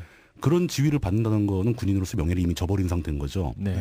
그런 놈들이 학교에 탱크를 몰고 진주를 하는 와중에 네. 유시민 혼자 남아서 학교를 지켰다고 해서 뭐가 달라질 게 있냐면은 네. 그렇게 남아있는 사람은 하나 없다면 너무 서글프지 않는가. 네. 이런 식으로 표현을 하는 그런 게 있었습니다. 그 당시 자료들을 찾아보면 사람들이 이걸 왜 굳이 서울역 회군이라고 불렀을까 하는데 이런 느낌이 들어요. 위화도 회군은 사불가론이라고 아주 유명한. 근데 이게 다 개소리죠. 이성계가 하는 이야기가. 위화도 회군이야 정치적 목적이 있으니까 그러니까 한 거고. 여름이라 비가 많이 온다. 농번기라 뭐 사람들이 바쁘다. 그리고 뭐 외구가 쳐들어올 수 있다. 외구 막는 데는 부산에 있지. 그건 거기 부산에 군대가 있지. 그리고 소국은 대국을 침략해서는 안 된다. 의가 어긋난다. 말도 안 되는 네 가지를 늘어놓으면서 돌아갔던 이유는 정권을 찬탈하기 위해서였죠. 그렇죠. 근데 서울역에 모여서 있었던 20대 중후반의 대학생 대표들이 정권을 빼앗아서 내가 왕이 되자고 한 게 아니었거든요. 그렇죠. 다만 회군이라는 이름을 붙인 건 그 당시에 신문자료들 몇 개 뒤져보면 돌아갔기 때문에 그게 아쉬웠던 사가들이 붙여준 이름이었다는 생각이 많이 들어요. 그렇다고 봅니다, 저도. 네. 그 어떤 그 아쉬움이 섞인 명명이에요. 예. 저는 어떤 뉘앙스를 느끼냐면 그러니까 돌아간 게 그 대의를 저버리고 자신의 목숨을 보존하기 위한 어떤 어떤 그런 약간 좀 비굴한 그런 이 퇴각은 역사의 오점이다라고 생각하시는 그 시각도 있을 수 있거든. 네. 뭐 어쨌든 간에 이제 뭐 유시민 씨에 대한 얘기를 좀 더 했지만 사실 그때 중요한 사람은 심재철이었죠. 네. 심재철이 총학생회 회장으로서 버스 위에 올라가서 발표를 합니다. 돌아가기로 결정했다. 해산하자. 네. 그것 때문에 심재철은 아주 푸짐하게 욕을 먹죠. 지금도 먹고 있죠. 그때 먹은 욕이 트라우마가 돼서 신한국당에 입당하지 않았을까요? 뭐 그건 이제 심리학적인 문제니까 뭐. 뭐 그건 뭐 네, 그냥 네. 무슨 얘기를 해도 억측이 되는. 그 당시 현장에 있거나 아니면 그 동조했던 많은 대학생들 그 또래들은 대부분 심재철을 배신자로 기억을 하고 있습니다. 네. 저는 이제 그게 역사적으로 과연 그 서울역에서 학생들이 해산을 결정한 게 잘한 건지 못한 건지 판단을 못 내리겠어요. 만약에 거기서 해산하지 않았다면 네. 군인들을 투입했을 겁니다. 군인들을 투입했으면 서울역 광장 앞에서 서울 시내 한복판에서 대규모 유혈 사태가 났겠죠. 5.18이 아니라 5.15가 될 뻔. 5.15 그러니까 서울에서 그게 벌어졌을 수 있습니다. 제가 판단하는 전두환 일당 신군부는 충분히 그러고 남을 사람들이에요. 네. 어쩌면 그걸 계획했었을지도 몰라요. 네. 그러니까 이 사람들이 갑자기 학생들이 회군을 해버리니까 좀 뻘쭘해진 거죠. 준비하고 있다가 이렇게 흘렀을 가능성이 높다고 보는 겁니다. 대신 이제 서울역에서 학생들이 해산하지 않고 끝까지 버티고 문제가 커졌다. 그러면 역사 속에서 광주는 없었겠죠. 네. 그러니까 어찌됐든 간에 우리는 당시의 분위기는 한번 크게 피를 흘려야 되는 상황이었던 걸로 판단이 된다는 거죠. 그게 피를 흘려야 되는 상황이라는 게 어떤 역사적 정당성이 있어서가 아니라 아니죠. 전두환이 그렇게 마음을 먹었기 전두환이 때문에 한 겁니다. 전두환이. 예. 그렇게 마음을 먹었기 때문에 네. 마치 그 어린애가 저 장난감을 사달라고 하는 걸 그치는 것이 진짜 그 장난감을 가지고 싶지 않아서가 아니라 다음번에 더 강하게 조르기 위해서인 것처럼 이 비유가 되나요? 근데 그 어린애가 총을 들고 있으면 비유가 되죠. 예. 아빠 씨발 사줘. 포인팅을 AK-47을 들고 그 아빠를 협박하는 것보다 점원을 협박하는 게 더 빠르지 않을까요? 뭐든지 다. 예. 네. 아빠는 통폐합하겠죠. 엄마랑 통폐합? 부모 통폐합. 뭐야 이게? 예. 그런 식으로 5월 15일도 그렇게 넘어가게 되고 5월 16일이 지나면서 대학생들은 거의 그러니까 소탕이 됩니다. 소탕이라는 건 또 잡아놨다는 얘기죠. 네. 이제 주요 이제 총학생회장이라든가 주요 직책을 가진 사람들이 다 잡혀갔다는 얘기죠. 네. 그리고 5월 17일이 되면서 이제 본격적인 마무리 쿠데타가 다시 벌어집니다. 5월 17일. 예. 오전 11시에 전군 주요 지휘관 회의를 개최를 해요. 네. 모든 전군의 이제 주요 지휘관 회의면 이제 장성급이죠, 대부분. 장성급들이 다 모여서 회의를 합니다. 그렇죠. 예. 거기서 사실 다 결정을 하고 통보를 하는 거죠. 우리 이렇게 한다라고 알려주고 그다음에 오후에 내각에서 비상계엄을 전국적으로 확대할 것을 결의를 합니다. 내각이라고 해봐야 뭐 국무위원들, 장관들 뭐 이런 사람들이니까 전두환 하자는 대로 다 하는 사람들이었죠. 네. 그러면서 이제 그때 나온 이제 조치들이 모든 정치 활동이 금지되고 모든 집회와 모든 시위가 다 금지되고 모든 언론을 이제는 이건 불법적인 검열이 아니라 다시 계엄 확대가 되는 거니까 계엄에서 합법적으로 검열이 가능하죠. 검열을 하게 돼 있는 거죠. 모든 언론을 공식적으로 검열하고 모든 대학을 다시 휴교시키고 그리고 직장 이탈이나 파업, 태업 이런 걸 금지시킵니다. 근데 이게 좀 바보 같은 질문일 수 있는데 그렇게 계엄을 내려가지고 휴교령을 내려요. 그러면 등록금 돌려주나요? 안 돌려주죠. 그건 일종의 천재지변이기 때문에. 아 그렇구나. 프로야구랑 다르네요. 예. 그 우천 연기 정책이 좀 다르네요. 아 그렇군요. 예. 네. 그 조치를 내리면서 이제 전국적으로 거의 모든 정치인을 다 잡아넣습니다. 네. 김대중, 김종필 뭐 이런 사람, 김영삼은 잡혀가지는 않았어요. 가택연금 체제에 들어갔습니다. 가택연금이 뭔지는 아시죠? 그냥 집에서 못 나오게 하는 거예요. 인터넷만 있으면 괜찮은. 그때는 인터넷이 없었잖아요. 그러니까요. 아무런 그 외부와 연락이 두절되는 겁니다. 그래서 뭐 뒤에 종이에 편지를 써서 돌멩이에 뭉쳐 던지기도 하고 그럼 경찰이 집어가고 뭐 이런 식으로 이제 아주 이상한 상태가 되는 거죠. 이 대목에서 이제 김대중이 잡혀가면서 미국이 약간 이제 불쾌한 반응을 보이기 시작합니다. 미국은 그 김대중 씨가 사실 미국이나 서구에 굉장히 그 지명도가 당시에는 높았거든요. 그 김대중의 신변 안전, 신변 보장에 대해서 외국 사람들이 굉장히 신경을 많이 씁니다. 어떤 요소 때문에 외국에서 예를 들어서 그런 거죠. 남아프리카 공화국에서 넬슨 만델라를 죽이려고 든다. 그럼 전 세계에서 인권을 생각하고 이렇게 어떤 가치를 생각하는 사람들이 네. 남아공 정부에 항의를 하죠. 그러니까 지금 현재 시점에 우리나라 사람들이 생각하기에 예. 무슨 중국 정부와 달라이라마의 관계 정도 그렇죠. 되는 그런 식이 거예요. 되는 거죠. 예. 그리고 당시에 70년대 말 80년대 초까지 지미 카터 대통령 민주당 집권기였습니다. 이 사람은 지금까지도 남북 관계 개선에 있어서도 본인이 한 역할들이 많아요. 예, 그렇죠. 이 사람의 정부가 적극 나서서 전두환 정부의 전두환의 꼭두각시 정부에 린치를 좀 가했던 것이 공공연히 알려진 사실이죠. 그렇습니다. 김대중이 체포되자마자 바로 미국은 5월 18일 날 네네네. 항의 성명을 발표해요. 그러지 말라고. 그리고 글라이스틴 당시 이제 주한 우리나라에 있던 미국 대사관이죠. 대사는 전두환하고 이제 빠르게 접촉을 시작합니다. 그래서 뭐 10번 정도 만났다고 그러더라고요. 네. 뭐 이런 식으로 이제 상황이 급박하게 돌기 시작하죠. 네. 그런데 이제 5월 18일 날 아침에 딱 보면은 전라도 광주에서 네. 이제 학생들이 학교를 딱 와봤더니 학교는 휴교령 내렸다고 문 잠겨 있고 이제 그러면서 시위가 발생하고 거기서 이제 이러이런 그러니까 15일 날 군대를 투입하려고 했는데 한 타임 쉬게 된 거죠. 이게 얘네가 해산해가지고 나가리가 되니까 한 번 더 이렇게 계엄령으로 한 번 더 도발을 한 거라고 볼 수 있을까요? 원래는 그러니까 한바탕 이제 진압을 크게 하고 나서 계엄을 확대하고 쿠데타 작업에 착수하려고 했던 건데 그게 사건이 없는 바람에 계엄령이 먼저 나온 거죠. 그러니까 약간 어긋난 거네요. 먼저 나온 상태에서 그리고 계엄령이 떨어지면 사실은 시위 같은 거 하기 힘듭니다. 왜냐하면 군인들이 다 지키고 있고 경찰이 아니라 무섭거든요. 근데 그럼에도 불구하고 광주에서는 이제 5월 18일부터 27일까지 아주 역사적인 비극이 발생하게 되는 거죠. 이게 때 되면 뭐 영영 기린다고 뭐 지금 하고 있는데 그것도 못하게 하려는 세력이 아직도 있다는 게 가장 명확한 증거죠. 그렇죠. 이거 아직 아물지 않은 상처다. 이때 서울대 학생회장 하다가 잡혀갔던 분이 그 신한국당에 입당하는 것도 웃긴 거고 하여튼 저처럼 이렇게 아직 솜털이 다 가시지 않은 이런 그 청년들 입장에서는 그게 솜털이야? 솜털 아닌 것 같은데. 그 젖살. 바바리맨 될 사람이네. 젖살이 빠지지 않은 이런 저 같은 세대 입장에서는 이제 그게 중요한 것 같아요. 그 5.18 광주가 사실은 5.15 서울이 될 뻔했다는 거죠. 충분히 그럴 수 있습니다. 결론은 그거죠. 이 전두환은 이 5.18 광주 5.18 하나만 가지고도 자신의 생명으로도 갚을 수 없는 죄를 지은 거예요. 근데 왜 그렇게 잘 살까요? 오래? 역사가 원래 그렇습니다. 좀 그 얘기 넘어가고 너무 이제 오래 끌지 말고요. 이제 그 광주에서 이제 그런 비극이 진행되는 과정에 서울에서는 착착착 단계적으로 일이 진행이 됩니다. 5월 20일에는 국회가 소집됐어요. 상황을 뭐 알아보려고 하기 위해서 국회가 소집됐는데 이미 소집된 국회를 34단 101년대 육군 병사들을 동원해가지고 해산시켜버립니다. 그러니까 강제적으로 국회의원을 국회에서 쫓아낸 거예요. 못 들어오게. 또 보병들이 들어왔어요. 그리고 5월 24일에는 굉장히 신속하게 처리가 됐죠. 김재규가 사형에 처해집니다. 김재규가 실제로 죽었는지 안 죽었는지 이거는 공식적으로는 죽었다고 확인이 됐고요. 그 언론의 신문 기사에 김재규의 시체 사진이 떴어요. 근데 그 시체에 얼굴이 가려져 있어가지고 확실한 증거가 안 된다고 뭐 그렇게 주장하는데 죽었다고 봐야죠. 뭐 설마 살아있겠어요? 엘비스나 투팍도 아니고 히틀러도 아니고 그렇습니다.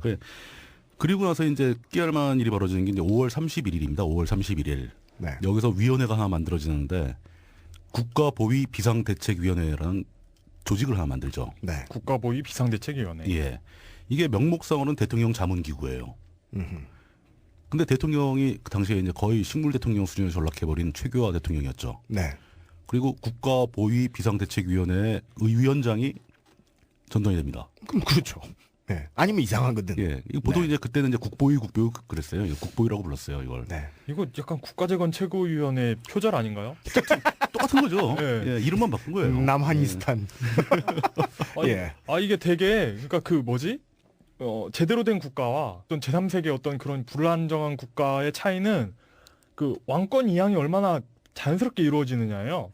여기는 권력 이양이 자연스럽게 세습되지 않고 굉장히 진짜 제3세계처럼 신라 말기 같은 그런 느낌이에요. 통일 신라 말기 같은. 은근히 그 자연스럽게 세습되는 게 더 좋다는 생각을 하고 있는 것 같은 느낌. 그건 아니고 그러니까 세습은 현 시점에서 현 세계에서 나쁜 거지만 그 세습이든 뭐든 어떤 정권 이양의 자연스러움 있잖아요. 그러니까 그 어떤 그 착착 진행되는 이용 기자 역사의식에 좀 문제가 있는 것 같아요. 예. 자기가 솜털이 났다고 하질 않나. 지금 시간 앞뒤를 잘 모르는 것 같아요. 아, 예, 자기가 예. 2살인 줄 아는 거 아니야? 예. 예, 뭐 그렇습니다. 그래. 그거 참. 그 국보위에서 굉장히 많은 일을 합니다. 예. 그 어떻게 보면 좋은 일을 많이 해요. 룰도 법도 없는 사람들이지만 이 아무래도 그 일반 국민들한테 호응을 좀 얻고 싶은 거죠. 네. 지지를 받고 싶은 거죠. 그러다 보니까 과외 금지. 과외 금지. 과외를 전면적으로 금지. 과외가 불법이 돼 버립니다 이때. 아유 이거 들으시다가 섬뜩하시는 분들 많으시겠어요. 그때는 이제 불법 과외 그래가지고 걸리면 막 폐가망신하고 그랬었습니다. 네. 공무원님 잘렸어요. 고교생이 이제 두발과 교복이 자율화가 됩니다. 제가 이거 혜택을 받았었어요. 그래서 저는 중학교 3년은 그 검정색 교복을 입고 다녔고 네. 고등학교 3년은 사복을 입고 다녔습니다. 저는 사복 입고 학교 다닌 게 초등학교 6년밖에 없습니다. 저도요. 우리 세대죠. 요즘엔 오히려 교복을 더 많이 입죠. 사복 입는 데가 별로 없죠. 예, 예. 예. 그거는 이제 국가에서 그렇게 하기 때문이 아니라 교복 만드는 기업들의 로비 때문인데 이게 얘기가 좀 많이 다르죠. 예. 예.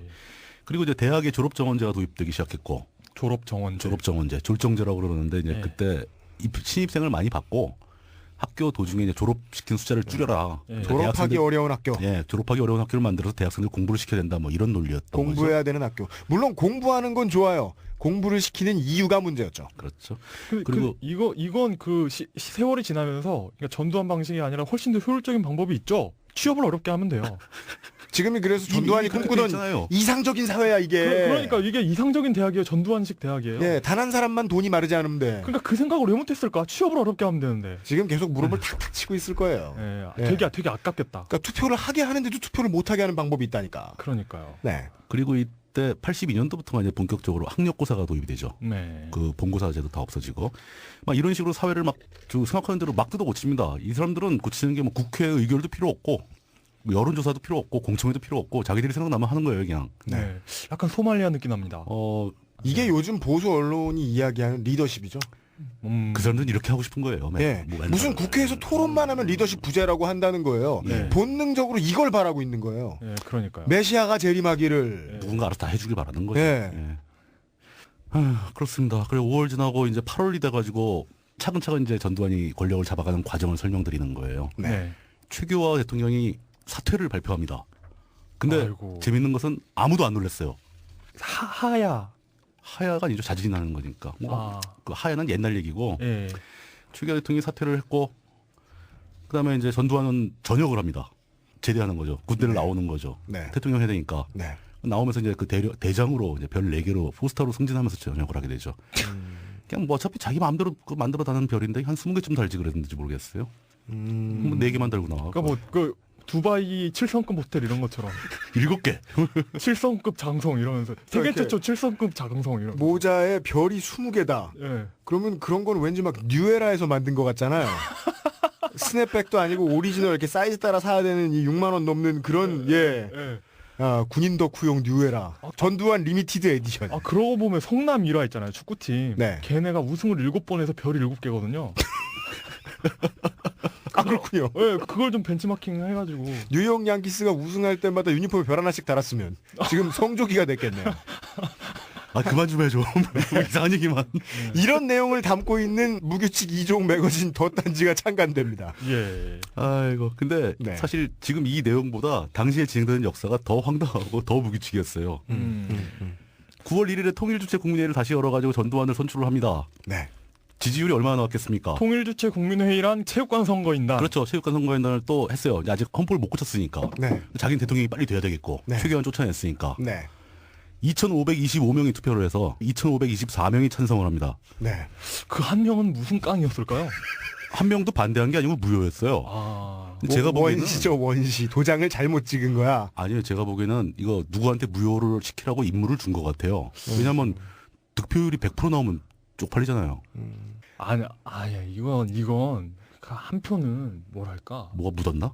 아 이건 그냥 그 어디에나 있잖아요. 군대에도 소대 한 2명 정도 바보들 있잖아요. 어딜 가나. 글을 못 읽어. 2,525명이 모였는데 그 중에 바보 없겠어요? 옛날에 이승만 고문관 주체, 예. 통일 주체 국민회의들 가운데. 그러니까요. 예. 이승만 시절에 삼선 개헌할 때 투표한 게 4.4.5입 개헌할 때 예. 그게 원래 이승만 지정에서 표를 딱 맞춰놨었거든요. 근데 하나가 빠져나간 거예요. 네. 그 한 표가 뭐가 되냐면 무효표가 하나 나왔는데 이 사람이 누구였냐면은 한자를 모르는 사람이었어요. 당시엔 국회 투표용지에 가, 부가 있는데 네. 가자에도 네모가 있지 않습니까? 네. 네. 그 부자는 이제 안일부자면은 네모가 없는데 네. 그 안일부자 밑에 입구자 또 받침 있는 부자를 쓰죠. 네. 예, 예, 예, 예. 이 사람이 한자를 모르니까 네. 투표하러 가면서 가에다 도장을 찍으라고 코치를 받았어요. 네. 가서 네모가 있는 곳에 찍어라. 딱 들어가 보니까 부자의 네모가 더 국자 컸구나. 네모가 더 있어. 양쪽 다 네. 네모가 있어. 그 양쪽에 다 찍은 거예요, 이 사람이. 예, 읽으면서 좀 여기 찍으셨구나 그냥. 예. 그게 4.4.5 개헌을 유발한 사건입니다, 그게. 네. 그렇다니까요. 이분도 분명히 그러실 겁니다. 역사는 재밌어요. 예. 어쩌면 이제 원대한 뜻을 품고 전두환에 대한 반대 의사를 표시한 걸 수도 있죠. 그럼 애초에 여기 안 들어갔겠죠. 그러니까 뭘 몰랐던 거야. 예. 분명히 무언가를 몰랐어. 어디에나 바보는 있다니까요. 어느 조직에나. 그렇게 해서 자기가 대통령이 됐다가 여기서 정식으로 그 전두환이 그 자기 임기 내 5공화국 내내 그 취임한 대통령 취임이 아니에요, 이건. 네. 네. 그거 하자마자 이제 헌법을 개정하기 시작합니다. 근데 헌법 개정이 국민적 요구 사항이었으니까 개정을 하는 거죠. 네. 전혀 반대 방향으로. 네. 근데 그 개정 작업을 아직 국회가 없잖아요. 해산시켜 버렸잖아요. 네. 그러게 국회가 없는데 어떻게 개헌을 하죠? 새로운 국회를 만들려면 헌법이 필요하잖아요. 네. 그러니까 그냥 편의적으로 국보위에서 만들어요, 그냥 헌법을. 이거 리더십. 이거 약간 만들면 되는 거죠. 누가 만들든 간에. 이 실용주의. 실용주의죠. 네. 그래 만들어가지고 그래도 이제 그걸 국민투표에 회부를 하죠. 네. 국보위에서 만든 헌법을 95.5%가 투표에 참가를 합니다. 유권자의. 95.5%. 예. 91.6%가 찬성을 합니다. 91.6%. 예. 이거 이때 장난 아니었습니다. 투표가. 저도 어렸을 때지만 기억을 하는데 예. 통반장의 집집마다 다니면서 투표 확인증 받아가고 투표 안 하면 막 집 불질러 버릴 것 같은 표정으로. 이거 97년 대선에서 그 광주에서 김대중 후보 득표율. 그것보다 조금 낫네요. 아, 네. 네. 그런 식으로 해서 이제 헌법이 통과가 되죠. 이제 그러면 이제 저걸 그 헌법의 내용을 한번 살짝 보자면은 네. 그냥 7년 단임제예요. 대통령 7년 단임제. 네. 우리나라 헌법 역사상 대통령 임기가 가장 긴 게 이 헌법이었죠. 5공 네. 헌법이었죠. 네. 그리고 통일주체 국민회의는 폐지가 됩니다. 없어졌어요. 네. 대통령 선거인단이 등장을 했습니다. 한 글자 줄었네 그냥. 네. 역시 실용주의. 이거 긴 건 줄이네요. 근데 그건 있습니다. 그 유신 헌법이 워낙에 엉망이어가지고 네. 5공화국 헌법에 네. 이게 굉장히 의미 있는 조항들이 많이 들어갔어요. 헌법을 좀 더 뽀대나게 치장을 했어요. 근데 들어갔던 게 국가는 복지를 시행할 의무가 있다. 뭐 이런 거. 네. 행복 추구권, 연좌제 금지, 사생활 보호, 환경권 이런 것들이 다 들어갔습니다. 네. 이런 게 없는 헌법은 도대체 어떤 헌법입니까? 그 전에 헌법은 없었어요. 네. 그게 유신 헌법이죠. 도대체 우리나라 헌법이 제대로 꼴 갖춘 거 얼마 안 됩니다. 70년대까지 연좌제가 있었다는 거예요. 있었죠. 유신 때 연좌제 있었습니다. 예. 그러니까 아빠가 간첩이면 아들도 또 혼나 잡혀가는 거예요. 제가 알기로는 오히려 그 초기 헌법으로 가면 그런 게 없던 초기에는 굉장히 독일식으로 예. 멋진 헌법이었죠. 그때 그 스위스 법전을 예, 그대로 예. 수입해 스위스, 일본 막 이렇게 짜부시켜가지고 굉장히 세련된 헌법을 만든 걸로 알고 있거든요. 그런데 유신 시대에 들어와서는 모 일본인이 너님 삼족 멸함 이렇게 써놓으면 그냥 삼족이 사라져 버린다는 거죠. 재밌는 게 하나 더 있어요. 이런 식으로 아직도 이제 국회가 없는 상태 아닙니까? 대통령은 됐는데 새 헌법을 이제 대통령이 되고 나서 만들었죠 이제. 예. 이제 이 사람이 해야 할 일은 새 헌법에 의해서 국회를 구성해야 되고 네. 새 헌법이 이제 찬성을 받았으니까 네. 또 새 헌법 하에서 다시 대통령 선거를 다시 해가지고 자기가 거의 다시 당선이 돼야죠. 네. 그 짧은 기간에 2번 당선이 됩니다. 네. 근데 이제 그 과정에서 아직 국회가 없는데 뭔가 법을 만들 필요는 많이 있었다는 거죠. 그렇죠. 국회를 대체할 조직을 또 하나 만듭니다. 이른바 국가보위 입법회의라는 걸 만듭니다. 아까 국보위의 그 자매품이죠. 네, 그러네요. 근데 네. 국회 에어포스 1, 2네요. 오호. 이 입법회의가 국회의 기능을 대신하려면은 예. 의원들이 있어야 되잖아요. 그렇죠. 그 의원을 선출하려면 차라리 총선을 하지 이걸 왜 하겠어요. 그렇죠. 그때 의원이 총 81명인가를 임명합니다. 제 기억이니까 좀 불확실한데 근데 그 의원들을 그냥 각계 인사를 전두환이 임명을 합니다. 네. 그 사람들이 한 80몇 명 되는 사람이 모여가지고 거기서 법을 막 만들어내기 시작해요. 네. 그게 법의 효과가 있는 거예요. 전두환이 임명한 사람들이 모여서 만든 법이. 네. 이거 약간 무슨 토수리망 율령 만들고 이런 거랑 되게 비슷한. 맞습니다. 예, 국가를 아주 예. 바닥부터 재건을 하고 있는 거예요. 예. 멋있어요, 아주. 이 국가보위 입법회의에서 한 일 중에 가장 역사에 남을 만한 그 훌륭한 일이 정치인 835명에 대한 정치 규제 조치를 내려버립니다. 대단하네요. 정치 규제 조치라는 건 피선거권 박탈 같은 그렇죠. 예를 들어 그런 거죠. 근데 이거를 뭐 일반인 사업가들한테 이거 내리면 아무 의미 없잖아요. 네. 그러니까 직업 정치인들 거의 전원한테 다 내린 겁니다. 모든 정치인한테. 그럼 이렇게 하면 정치를 어떻게 해? 그러면 이제 구제를 해주겠다고 그러는 거죠. 그럼 이 사람들이 구제 신청을 합니다. 네. 그럼 심사 과정에서 너 전두환한테 충성할래 안 할래? 그걸 확인한 다음에 서약한 사람만 구제해 주는 거죠. 그렇게 해서 구제된 정치인들이 그 5공화국 내내 관제 야당의 의원들이 되는 겁니다. 야. 검색대에 서서 전두환 좋아요 해봐. 예. 김대중 개새끼 해봐. 시켜가지고 네. 합격. 김대중 개새끼 할 때 뭐 펄스가 잘못 뛰거나 이러면 이제 탈락하고. 범지를 올려놓은 다음에. 이런 사람들이 네. 이제 민주한국당, 한국국민당 뭐 이런 당이 되는 거죠. 뭐 이렇게 전기 충격 오고. 아. 그건 10,000원밖에 안 한다. 자, 1년이 지나가지고 80년이 저도 죄송합니다. 이 말하는 게 참 네, 우리 끝내야 되는데. 내용 시간이 별로 없는 거여서 빨리빨리 얘기를 하려고. 아유, 죄송. 예. 81년대 들어가서 이제 2월 25일 다음해 2월 25일 날 정식으로 대통령 선거를 하고요. 81년 2월 25일. 81년 2월이죠. 그리고 거기서 전두환이 90.2%의 지지율로 당선이 됩니다. 이야. 전두환의 대장정이 이제 슬슬 마무리가 돼가는 거죠. 예. 네. 그리고 81년 3월 3일에 정식으로 취임식을 하고 12대 대통령입니다, 이게. 네. 그리고 3월 25일에는 11대 총선이 거행됩니다. 새로 만든 헌법으로 국보에서 만든 헌법을 찬성받았잖아요. 네. 그거에 의해서 이제 새로 국회를 구성하는 거죠. 그리고 네. 거기 출마한 사람들은 다 아까 이렇게 한번 필터링 했던 그 사람들. 네. 그 사람들이 이제 민정당은 노이즈가 전혀 없는. 예, 친한 사람들은 민정당. 그냥 네. 서약을 했는데 좀 삐딱한 사람들은 이제 관제야당. 일당 독재하면 어색하니까. 가오를 중시했던 것 같아요, 전두환은. 아니 두 팀이 있어야 야구를 하지. 근데 그거 국회 뭐 조기축구 이런 거 할 때. 그렇죠. 청백전이죠. 네. 그때부터는. 그러니까 그 무슨 뭐 친이 친박 해가지고 축구하면 뭔가 어색하니까. 네. 그러니까 당이 달라야. 좋습니다. 그때 선거 총선 결과가 민정당이 35.6%를 득표를 합니다. 35% 과반을 못해요 득표를. 네. 이런 상황이 올 거를 전두환 미리 알고 있었죠. 내 그럴 줄 알았다 그러면서 그 당시의 총선 구도는 과반을 못하더라도 최다 득표만 하면 자동으로 과반 의석을 줍니다. 비례대표를 팍팍 주는 거예요. 그래가지고 35% 득표를 한 민정당이 의석은 276석 중에 151석을 가지게 됩니다. 오. 바카라를 했네요. 그러니까 35%를 땄는데 한쪽이 다 털렸어. 국민이 모두 네. 국민이 지지해 준 것보다 더 많은 의석을. 예, 그러니까 어쨌든 거죠. 쿼터가 있는 거네요. 약간 아까 고구려 얘기했는데 마가우가 저가 시스템 약간 비슷하지 않습니까? 이 한반도의 정치 상황을 1700년 이상 되돌려 놓으신 어유 고구려식 위대한 분이에요. 고구려의 기상. 그리고 이제 전두환의 반대편 세력. 저는 요 부분 이제 얘기를 할까 어떤 식으로 표현할까 생각을 하다가 저게 떠올랐습니다. 스타워즈 에피소드 5. 그러면은 시간 순으로 봤을 때 두 번째로 릴리즈된 스타워즈. 네. 두 번째는 제국의 역습. 요 시리즈가 전체 에피소드 중에서 가장 인기가 없었죠. 그렇죠. 왜냐하면 내용이 가장 암울해요. 쿠는 손목 잘리고 네. 헨솔로는 잡혀가서 땡땡 얼어버리고 네. 공화국은 다 어디 추운 데로 막 도망다니고 네. 그냥 모든 희망이 사라지는 상황을 그립니다. 네. 요때 분위기가 딱 그랬어요.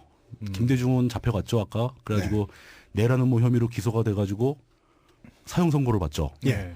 근데 되게 웃기는 게 김대중이 내라는 뭐를 할 수가 없었어요. 왜냐하면 이 내라는 뭐 혐의가 광주 사태를 뒤에서 배후 조종했다는 얘기예요. 네. 광주 사태라는 표현은 당시 그 사람들 말입니다. 그렇죠. 그런데 김대중이 잡혀간 날이 5월 17일이에요.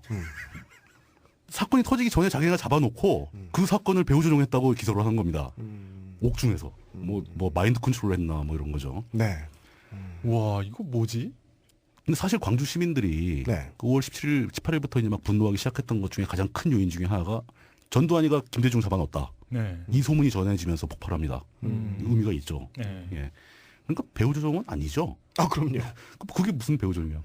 근데 사형 확정을 해놓고도 무서워서 사형은 못하고 감형 조치를 합니다. 네. 뭐가 무서웠을까요? 미국. 일단 그러니까 미국의 민주당 정권이 일단 눈치가 제일 보이죠. 제일 보이죠. 예. 근데 결국 이제 병원으로 보냈다가 감형하면서 병원으로 보냈다가 김대중은 미국 망명길에 오르게 되죠. 네. 82년 12월 23일에 가족 전체가 다 미국으로 건너갑니다. 그리고 여기 잠깐 여담이라면 이제 딴지일보에 인터뷰 나왔던 박지원 전 대표 있지 않습니까? 네네네. 그때 당시에 이제 김대중 전 대통령이 미국으로 망명할 때 네. 그 미주 한인의 대표였어요. 박지원 씨가 사업가셨죠. 사업가죠. 아주 큰 사업가였죠. 그 직접 인터뷰하셨죠. 예. 예. 네. 그때 거기서 박지원 대표가 김대중 씨를 난생 처음 보고 뒤늦게 인사를 갔답니다. 왜냐하면 전두환이 처음에 취임하자마자 미국에 갔을 때 박지원 대표가 환영사를 했대요. 사업가로서 대표로 한인 대표로서. 자기가 생각해 보니까 전두환 와서 좋다고 막 자기가 환영해 놓고 김대중이 또 망명 왔다고 또 딸랑 찾아가면 너무 속 보이는 것 같아서 못 갔답니다. 근데 이제 며칠 지나서 이제 남들 모르게 집으로 몰래 찾아간 거죠. 네. 찾아가서 소파에 나란히 앉아가지고 얘기를 하다가 2시간 만에 내려서 무릎 꿇고 큰절을 했답니다. 아 그때 인터뷰 내용이죠. 인터뷰 내용이 나온 예. 내용입니다. 예. 그리고 그 이후로 박지원 그 전 대표는 평생을 김대중을 도와서 정치를 하게 되죠. 그런 인연이 거기서 이어지는 거고. 네. 예. 그다음에 사람들은 다 암울해졌죠. 뭐 학생들도 잡혀가거나 네. 아니면 군대에 끌려가거나 그때는 이제 깜빵이 모자르니까 학생들은 주로 잡으면 군대를 보냈어요. 강제 징집을 하죠. 녹화 사업 뭐 이런 얘기 나오고 그러죠. 녹화사. 예. 녹화 사업. 예. 네. 야권 정치들은 대부분 아까 그 정치 규제에서 안 풀립니다. 나는 전두환에 반대한다 하는 사람들은 규제를 안 풀어줘요. 네. 여기서 그 녹화 사업의 그 어떤 그 녹색이라는 색깔의 그 뭐라고 해야 되지? 위선성 있잖아요. 네. 약간 녹색 성장과 비슷한 느낌이 드네요. 그러니까 이 그렇죠. 예, 그럴 수 있죠. 당시 저는 저 군복색이라고 생각을 했거든요. 국방색이라고 흔히 부르는. 그러니까 그러니까 녹색 성장하고 전 이어져 있는 것 같네요. 이렇게 하면 국민들의 탄소가 줄어든다. 오 진짜. 예. 예. 뇌 탄소를 줄여주겠다 이런 거. 그러니까 이산화가스의 어떤 문제됨 이런 걸 이미 알고 계셨던 거죠 장군님께서. 미치겠는 게 이제는 어, 어디 지나가다 가스란 말만 들어도 나는 자동 반사로 웃어. 파블로브의 개처럼 누가 아이. 가스 이러면 예. 지금 내용 되게 암울한 거 하고 있는데 자꾸 웃기면 제가 힘들어요. 아, 죄송합니다. 예. 김영삼은 가택연금을 당했고 김대중은 미국으로 망명 갔고 네. 그다음에 이제 그 짜잘한 사람들 이런 사람들은 싸그리 잡아넣죠. 뭘로 잡아넣냐? 삼천교육대를 만들었잖아요.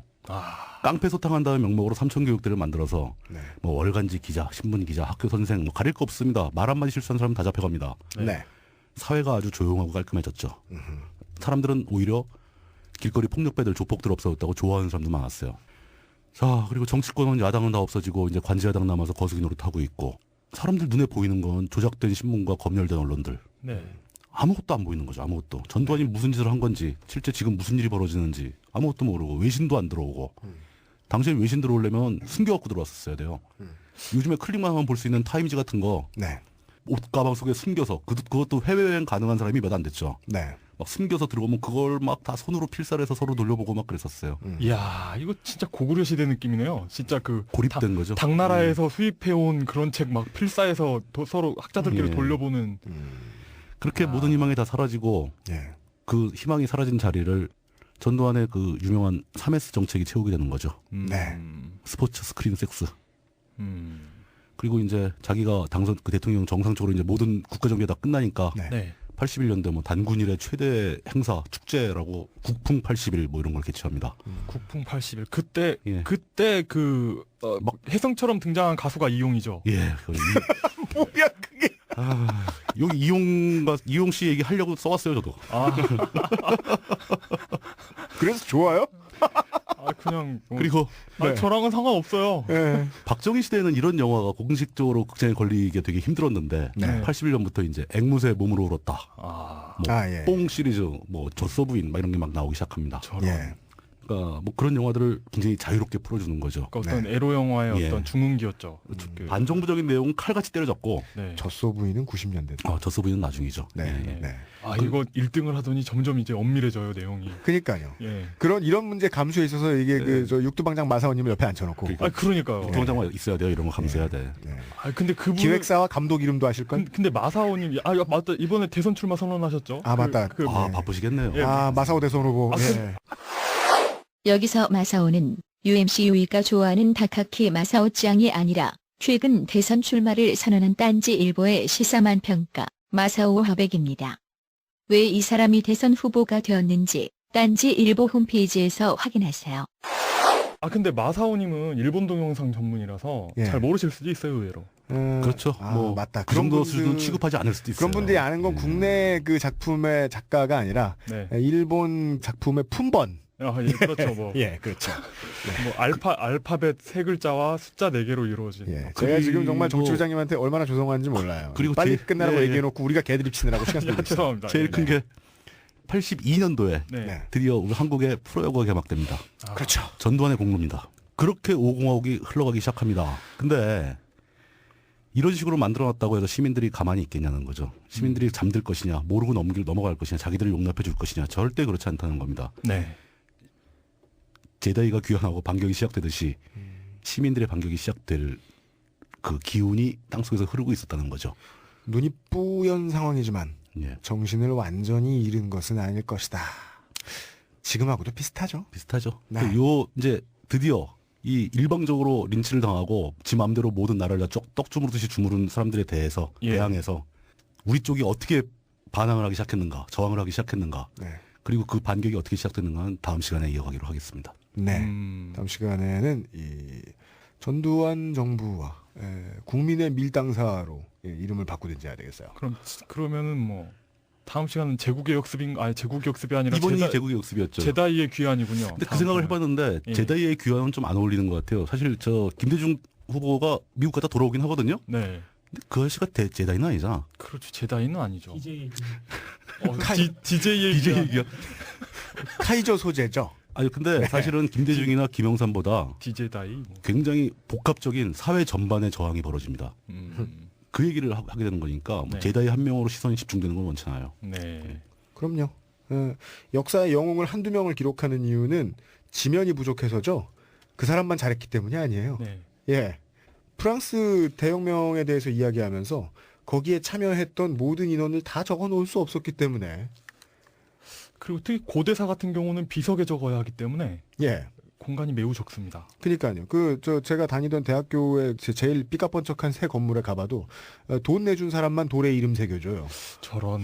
예. 그러니까 역사에 남아있는 이름이 꼭 가치 있는 게 아닙니다. 네. 예. 가치는 그 당시 살아가던 사람들 사이에서 나오죠. 그 이야기를 아마 다음 시간이나 다다음 시간에 들을 수 있을 겁니다. 정말 죄송하네요. 이게 이제 사람들이 비판적 리뷰를 남기던 이유를 알겠네요. 우리가 이제 사회에 들어서 제가 처음 느꼈어요. 우리는 개드립을 치고자 혈안이 되어 있구나. 기념으로 오늘 나가서 같이 악플 다실래요? 자아 비판. 네, 자아 비판. 예. 제가 아마 아이튠즈에 나님 이러고 별 하나 달려 있으면 그게 접니다, 여러분. 네. 아 근데 이거 그 개드립 치는 걸 저는 되게 좋아하거든요. 네. 근데 이 몇 차례 해보니까 네. 실제로 제일 힘든 게 시간 맞추는 거네요. 아, 네. 시간 조절이 제일 힘든 거네요, 사실은. 네. 그 시간 조절의 적이 개드립이죠. 네. 그것도 그렇고 네. 말이 그렇고요. 아니, 근데 개드립이 없으면 재미가 없잖아요. 맞아. 재미없으면 아무도 안 듣잖아. 그러니까 그리고 사람들이 막 물뚝심송 정치부장님 뭐 목소리 좋다, 얘기를 너무 나긋나긋하게 잘해주신다, 네. 예, 이러는 이유도 다 그 SNS 홍보대사질을 되게 오래 하고 계시기 때문이에요. 어떻게 알았지? 예? 우리들이 시크하게 아무것도 안 하잖아. 제가 모를 것 같아요. 저는 그러니까 악플을 달지 않으되 악플을 달거나 이런저런 활동을 하는 사람들이 뭘 하고 있는지 계속 들여다봅니다. 그렇습니다. 네, 악플 세상에 이렇게 현혹되어 이렇게 빠져들지 않는 것도 중요하지만 그거 관찰을 소홀히 하지 않는 것도 중요해요. 그래서 네. 미친 듯이 종편을 챙겨보고 있는 우리 종편 매니아. 요즘 종편 전문가. 요즘 종편 좀 안 보고 있습니다. 왜요? 이거 그 멘탈이라고 할까요? 뭐. 최소한의 멘탈은 보장되어야 한다. 예, 차라리 조선중앙방송 이런 걸 보고 말지. 그 둘 합쳐보면 되잖아. JTBC하고 TV조선하고. 조선중앙TV 아니야, 합치면. 요즘은 채널이 재밌어요. 예. 예. 근데 본능적으로 여러분 채널A 많이 봐주시고 이런 말 할 뻔했어요. 예. 예. 채널A보다 중요한 게 더 딴지 잡지입니다. 네네네.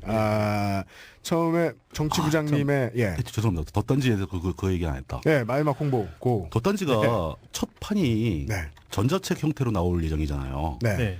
근데 이게 이 덧단지 정도의 위력이면 저는 당연히 오프라인의 책으로 출판이 되어야 된다고 생각을 하거든요. 네. 그러니까 혹시 이 방송을 듣는 출판사 관계자분들이 계시면 네. 잽싸게 컨택을 해주시기 바랍니다. 저는 지금 정식으로 이렇게 제안드리고 싶어요. 만약에 노숙인 재활지원단체에서 저희하고 업무 제휴에 정말 관심 있으시면 빅 이슈하고 같이 팔아주시면 안 될까? 저희가 이 딴지 그룹이 이제 그 한 발 담그는 거, 나중에 숟가락 들기, 레드 오션, 예. 아니면- 요런 거 침투에 되게 능한 사람들이거든요. 아니면 뭐 그 집안에 계시는 훌륭한 분들 재활 프로젝트 이런 걸로. 아, 우리 제가 아까 언급했던 예. 유능한 백수들. 예. 예, 이분들. 재활이 아니죠. 그냥 이렇게 일어나시라고. 그러니까 이분들을 우리가 이제 딴지 그룹의 이름하에 거병하시라고. 거병. 예, 여러분 모병합니다. 예. Uncle Sam wants you. 예. 오세요. 2시간, 우리 2시간 녹음, 2시간 8분 녹음했거든요. 긴 시간, 저희들의 방해에도 불구하고. 꿋꿋이 이 대본을 다 읽어주신 물뚝심송 정치부장님 매우 감사드립니다. 다음 시간에도 당일치기 근현대사 시간 기대하겠습니다. 감사합니다. 감사합니다. 감사합니다.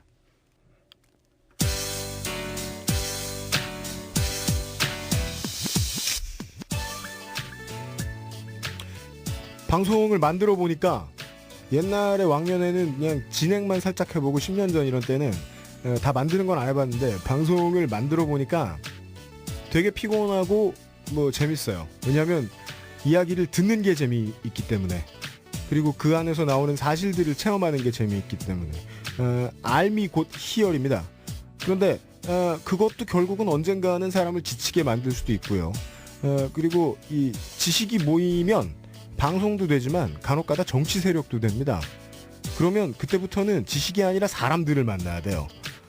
사람들의 알력과 욕망의 집합체 한가운데 서 있어야 할 수도 있어요. 나는 꼼수다가 그것 때문에 개고생입니다. 피곤할 수도 있고요. 그리고 하고 싶은 얘기가 없을 수도 있어요. 순간적으로. 순간 맨 앞에 섰던 투사, 대중인들이 맨 앞에 세웠던 투사라고 해서 언제나 그 자리에 있을 수는 없습니다. 희생을 강요하지 마세요. 저희 방송은 그것은 알기 싫다는 모두를 사랑하지만 아무도 믿지 않습니다. 따라서 열정적인 지지자 죄송합니다. 필요 없고요. 우리의 즐거움은 언제나 지식과 지혜 앞으로만 향합니다. 이용 기자가 계속해서 앞으로도 개드립을 쳐주시겠고 그 외에는 기술의 김태용, 홍성갑, 섭외의 김창규, 출연의 김재용, 정훈현, 물뚝심송, 김창규, 그리고 프로듀서 UMC, 제작의 딴지일보였습니다. 다음 시간에 뵙죠. 뭐 끝으로 할 말 있어요? 여러분, 저는 여러분 사랑합니다. 존나 시발 배신자.